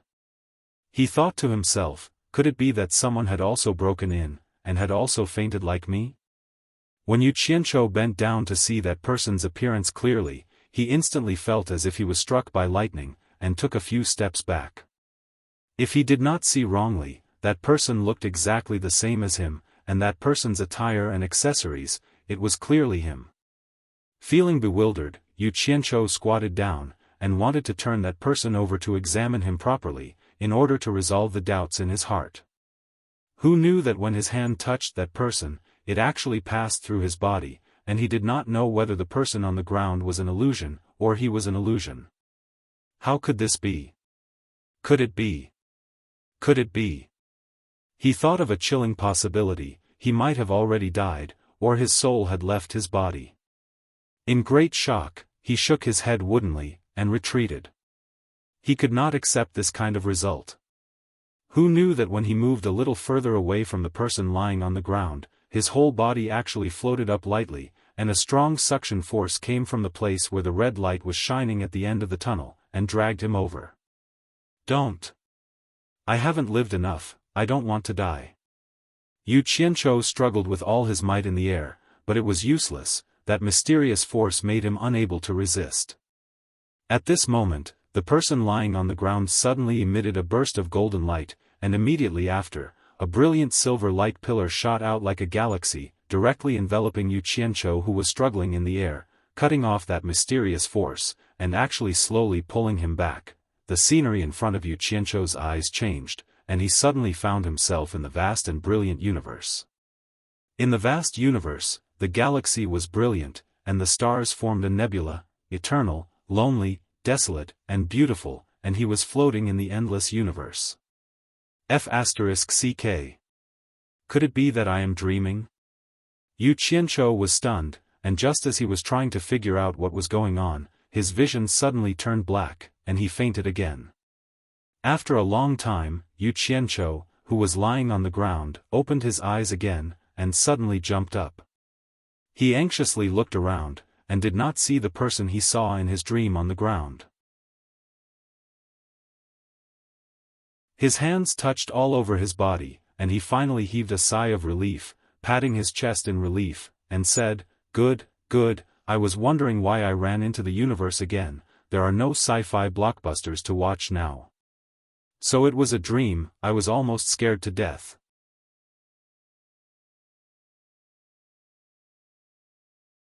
Chapter 352. But there was one thing that had aroused his suspicions. That bone-chilling cold had been carved into his bones. And the matter of him fainting just now was definitely not a dream. It was something very real. Strange, he didn't feel that cold anymore, just a little chilly. Something was fishy. As Yu Qianzhou was pondering, he saw that he was safe and sound even without the protection of the blue flames. He looked up at the black fiends floating above him and immediately understood. His gaze fell on the end of the red light and he carefully walked over. When he reached the cave entrance, he was immediately stunned by the scene before him. He was at the entrance of a cave on the cliff of a huge underground space. In front of him were endless raging flames that soared to the sky, black flames. Below was the molten red lava, which also dyed the black flames red. However, it was easy to tell that these flames were black in color. Massive black lotuses grew in the lava, and the raging flames were the result of the black lotuses. They were in the exact same form as the blue lotuses he had seen in Twilight Valley, but the blue lotuses were not as long as the black lotuses. In short, the entire scene was very grand and imposing. Yu Qianzhou had seen the blue flames bred by the blue lotuses, so he naturally understood what the black lotuses before him signified. It was clear that this black sea of flames was the netherworld flame Yu Ji had spoken of, the legendary netherworld ghost flame of the demon realm, and also one of the three true flames he desired, black flame. After so much trouble, he had finally arrived here. Yu Qianzhou was rather excited, but his joy didn't last for long. That bone-chilling cold from before stealthily crept over his body, and he couldn't help but shiver. It felt like even his blood was about to freeze. Damn! Was he going to faint again? What the hell was going on here? As he sensed that his consciousness was getting a little dizzy, Yu Qianzhou became bewildered. At this moment, the nascent soul sitting cross-legged in his dantian exploded with golden light, and the entire nascent soul transformed into a small golden man of sparkling light. A warmth flowed from his dantian to his entire body, instantly dispersing the cold. The golden light on the nascent soul also slowly faded. Yu Qianzhou was slightly startled, but he was immediately delighted. It seemed that the golden bead was working again. There was something strange about this place. It was not advisable to stay for long. Yu Qianzhou poked his head out of the cave and quickly looked around. Although the sea of fire in front of him was dyed red, the top of the fire was clearly black. Black smoke was rising from the top of the blazing fire, gathering above the huge underground space like a dark cloud. Perhaps it was because of the airflow produced by the wind behind them. A strand of the black clouds that had gathered above them was continuously sucked into the cave. He immediately understood that the so-called black fiend was the remaining smoke of the black fire, and it was precisely this remaining smoke that formed the most difficult obstacle to enter the 9th netherworld cave. Just the smoke alone was so powerful, so the black fire itself must be even more powerful. Yu Qianzhou licked his lips as he stared greedily at the sea of fire. He immediately noticed something strange. The black fire was also fire, and there was also the molten lava below. Logically speaking, he should have been able to feel the intense heat if he wasn't standing too far away, so why did he feel a little chilly instead? This was far too abnormal. He couldn't figure it out, so he decided to stop thinking about it. Seizing the time to gather the black fire element he needed was the best course of action. He immediately sat down cross-legged and began to circulate the starflame fire art. With his eyes closed, Yu Qianzhou immediately sensed the majestic amount of black fire element contained in this underground space. It was many times more abundant than the blue fire element in Twilight Valley, and it probably had something to do with the many black lotuses producing the black fire element. The abundance of fire element was exactly what Yu Qianzhou wanted. The starflame fire art began to circulate faster, and the little black spirits began to pour into his body through his pores and gather at his dantian. The moment they entered the dantian, one of the two beads revolving around the nascent soul, the red bead, suddenly exploded with a red light, immediately attracting the little black spirits. Although the red bead seemed small, it seemed to have a space within it, and it welcomed the guests with open arms. It was unknown just how much black fire element the red bead had absorbed, but once the red light faded, the black fire element stopped pouring in and began to disperse from the dantian to every cell in his body. When the cells that stored water and green fire element saw the arrival of a guest, they immediately compressed themselves to make room for the guest. After absorbing his fill of black fire element, Yu Qianzhou put away the starflame fire art. When he opened his eyes, two illusory black flames flickered in his pitch-black pupils. Together with the satisfied smile on his face, he exuded a sinister aura. The moment the black fire element entered his body, he immediately felt a connection with it, and he immediately understood why this place felt so cold. It turned out that this black fire was not like the blue fire, which had a high temperature. It was a type of ice fire, which was the opposite of the blue fire. The specific effect it had to be tested, but since it was ranked higher than the blue fire, its power must not be small. Yu Qianzhou stood up. At this moment, his body no longer felt that bone-chilling cold. He had already subdued the black fire, so why would he be afraid of the black fire's low temperature? His gaze shot towards the blazing flames, and he wondered if the legendary Door of the Nine Hell that led to the netherworld would be behind the flames. He stretched out his palm, and a black flame emerged from the center of his palm. It was a black color that could take one's soul away. The fire turned rapidly, and quickly condensed into a black flying sword that floated out of the cave. Just as Yu Qianzhou was about to step on it and pass through the sea of netherworld fire, he seemed to see the three words, by Changchun, on the wall of the netherworld iron cave from the corner of his eyes. Actually, he had already stepped on the sword and flew out of the cave. He thought he was seeing things when he saw the three words from the corner of his eyes, but he still turned around and flew back. When he looked carefully at the entrance of the cave, he realized that there really were three words, by Changchun, on the wall, and there were more than just these three words. As the color of the words and the wall were the same, and he did not look carefully before, he naturally did not realize it. It was only when he stepped on the flying sword that he discovered it due to the lighting and the angle. The handwriting was bold and powerful, as if it was engraved with some kind of sharp weapon. It might even be a sword. Yu Qianzhou carefully looked at it, and it wrote, "Lonely and invincible in the human world, but I have no fate to ascend to the heavens. I have long heard that the netherworld is equal to the celestial world, and I wish to find a strong opponent. The sea of netherworld fire separates the two worlds, but my wishful thinking ends here." There was another sentence written especially conspicuously, by Changchun returns with hatred. This was obviously written by Changchun himself. Yu Qianzhou's eyebrows twitched as he read it. The meaning of the words was very easy to understand. The general meaning was, Bai Changchun is lonely and invincible in the human world.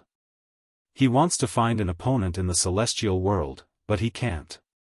He heard that the netherworld is equal to the celestial world, so he wants to find an opponent in the netherworld. Unfortunately, he can't cross the netherworld fire sea in front of him, so he returns unhappily. F***ck F***ck F***ck. Yu Qianzhou said a few times in a row, and shook his head with a bitter smile. The old fellow is so strong that he's a little unreliable. He thinks that he has nothing better to do, and even thinks about the people from the celestial world and the netherworld. I was wondering why I heard from Yu Ji that the old fellow came here before, so he wants to find a fight in the netherworld ghost world. He really has nothing better to do. I'm speechless. He shook his head helplessly, and just as he turned around, he paused and looked at the netherworld fire sea with an, could it be that this netherworld fire sea is so powerful that even with the old fellow's cultivation, he can't cross it? Then wouldn't I be even more powerful than the old fellow if I cross it? Damn it! It's not good to publicize such a flashy thing. Laozi has to leave some words here. Who knows, maybe some later generations will come here and know that there is a person like me, Yu Qianzhou. Without hesitation, the black flying sword made a series of noises on the cave wall, but it didn't leave any marks. Yu Qianzhou slapped his forehead. This netherworld metal could restrain the black demon wind blade, so it was normal that it could restrain the black fire. Looks like he still had to use the green fire. A finger ignited with a green glow. Yu Qianzhou pondered for a while, then waved his finger and slowly wrote a few lines of words on the cave wall. I heard that master came here before, so disciple also came to join in the fun.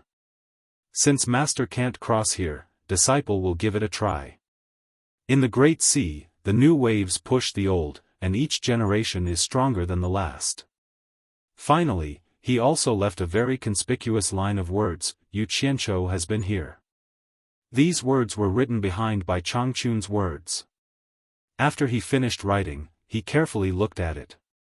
Comparing the two, no matter if his words were neat or not, the structure made him feel ashamed.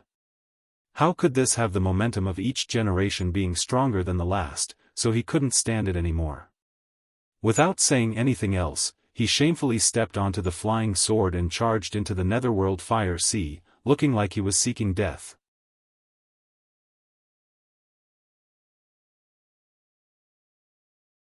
Chapter 353. Only when he was in the sea of fire did he realize that the lava below should still be at a normal high temperature, but it was suppressed by the ice and fire released by the Black Lotus. Yu Qianzhou was a little proud. Even Bai Changchun couldn't make it through, but he could do it with ease. He was born with talent. Just as he was feeling proud of himself, the front suddenly became empty. Only then did he realize that he had passed through a sea of fire that was nearly 1,000 meters wide. Yu Qianzhou slowly descended on his sword.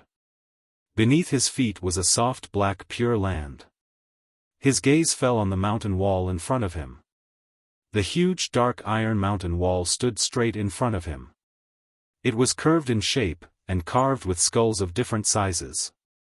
There seemed to be adults and children's skulls. Against the fiery red light of the molten lava, the entire mountain wall seemed to be piled up with skulls.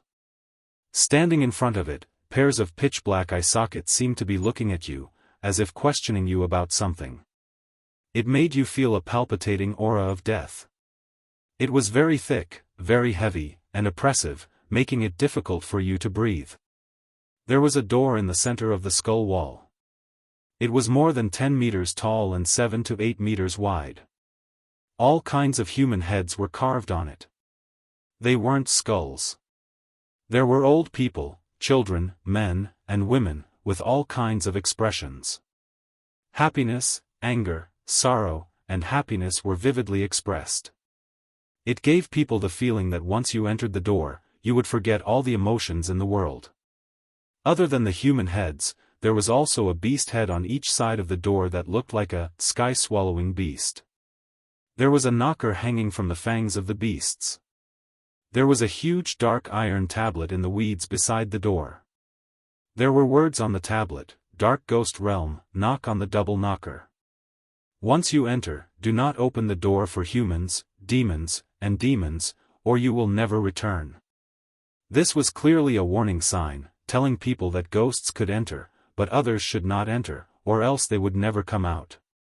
Yu Qianzhou looked at it and found it strange. It was fine if humans and demons did not enter, but why did demons come out? Was there a demon realm? It seemed like it was the same no matter how he looked. Yu Qianzhou did not think it was a big deal. In any case, he would not open the door and run in. He was not someone like Old Bai who had nothing better to do. Instead, it was the weeds under the nether steel that piqued his interest. The color of the grass was bright red, and it had 3 branches and 7 leaves, which coincided with the number of 3 souls and 7 spirits in the human body. Yu Qianzhou couldn't help but laugh out loud. This grass was none other than the resurrection grass that he was looking for. How could he not be happy? As soon as he laughed, he immediately heard evil laughter coming from everywhere in this space, as if the laughter came from those skulls. Yu Qianzhou was shocked and quickly shut his mouth. The strange laughter also gradually stopped. So it was Hui Yin. He heaved a sigh of relief, but did not dare to laugh anymore.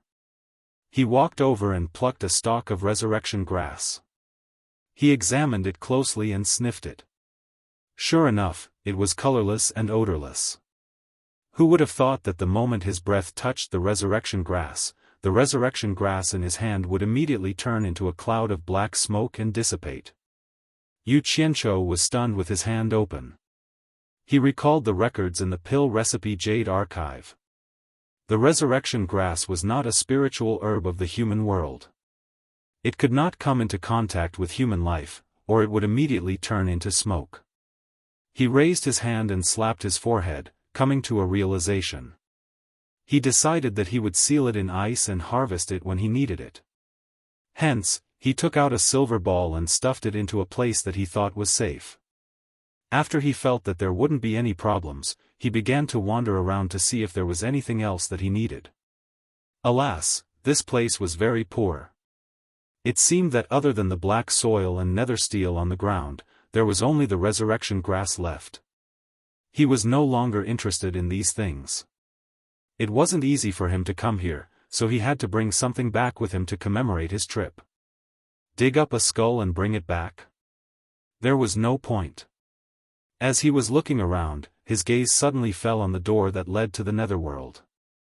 The door knockers in the mouths of the 2 heaven-devouring beasts were black and shiny, faintly emitting a black glow. They shouldn't be made from nether steel. Could they be some kind of treasure? Yu Qianzhou's eyes lit up. His interest was immediately piqued.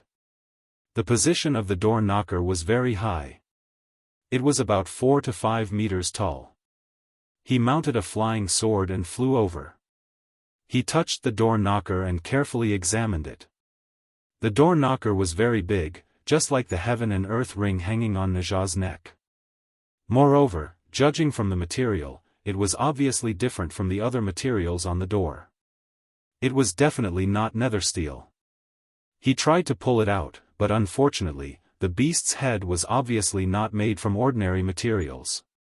It was impossible to remove the door knocker with brute force. Without another word, Yu Qianzhou released his black flame and compressed it into a cutting shape. Unfortunately, there was no reaction after sawing for a long time. Since his black flame didn't work, he released his blue flame. Sure enough, the blue flame was more effective in dealing with this thing than the black flame. However, the beast's tooth that locked the door knocker was also an extraordinary item. Even if the blue flame was effective in dealing with it, the effect was minimal. Once again, Yu Qianzhou displayed his perseverance and indomitable spirit. He climbed onto the beast's head and sat on it. He used his blue flame to compress the saw knife and saw it with all his strength. After another half a day, the lower tooth of the beast's tooth was finally sawed off by him. The tusk, which was as long as a chopstick and as thick as a banana, was held in his hand. He couldn't tell what material it was made of. However, since it could be used here, it was definitely not an ordinary item. Therefore, he directly confiscated it. The door knocker was formed by the 4 tusks of the beast's head. After cutting off one lower tooth, he continued to saw the other lower tooth. After the other lower tooth was sawed off, the door knocker finally fell to the ground. Thump. It fell on the black soil and made a dull sound. Yu Qianzhou put away the beast's tooth and jumped down from the beast's head. He picked up the door knocker and immediately felt that it was extremely heavy. This fellow probably weighed more than 500 kilograms. However, with his current cultivation, this bit of weight was nothing. He knocked on it and looked at it over and over again, but he didn't find anything special about this door knocker. It was probably just that the material was special. Yu Qianzhou immediately felt a little depressed. He shook his head and muttered, "I thought it was some kind of treasure. I wasted so much effort. If there's a chance, I should let old man Bai take a look and see if it's useful." In the spirit of not going to waste, he also put away the door knocker. Yu Qianzhou turned back to look at the gate to the netherworld realm. He couldn't help but smile smugly. That heaven-devouring beast had lost 2 of its lower fangs and the ring it was holding in its mouth. That fellow, which had originally been rather imposing, immediately felt a lot less imposing. This was especially so when compared to the other heaven-devouring beast that it was fighting against. It seemed rather out of place. Moreover, the whole gate to the netherworld also seemed a little strange. It destroyed the overall eerie atmosphere. If someone had seen it later, they would definitely wonder if the netherworld was that poor. They couldn't even bear to spend money to clean up the facade of the gate to the netherworld. Looking at the other door knocker, Yu Qianzhou decided to let it go for the sake of the netherworld. Actually, he still felt that it was troublesome to get this thing down. Furthermore, it didn't seem to be of much use. Otherwise, with his temper, he wouldn't be so lucky. He would probably even pry open the gate to the netherworld.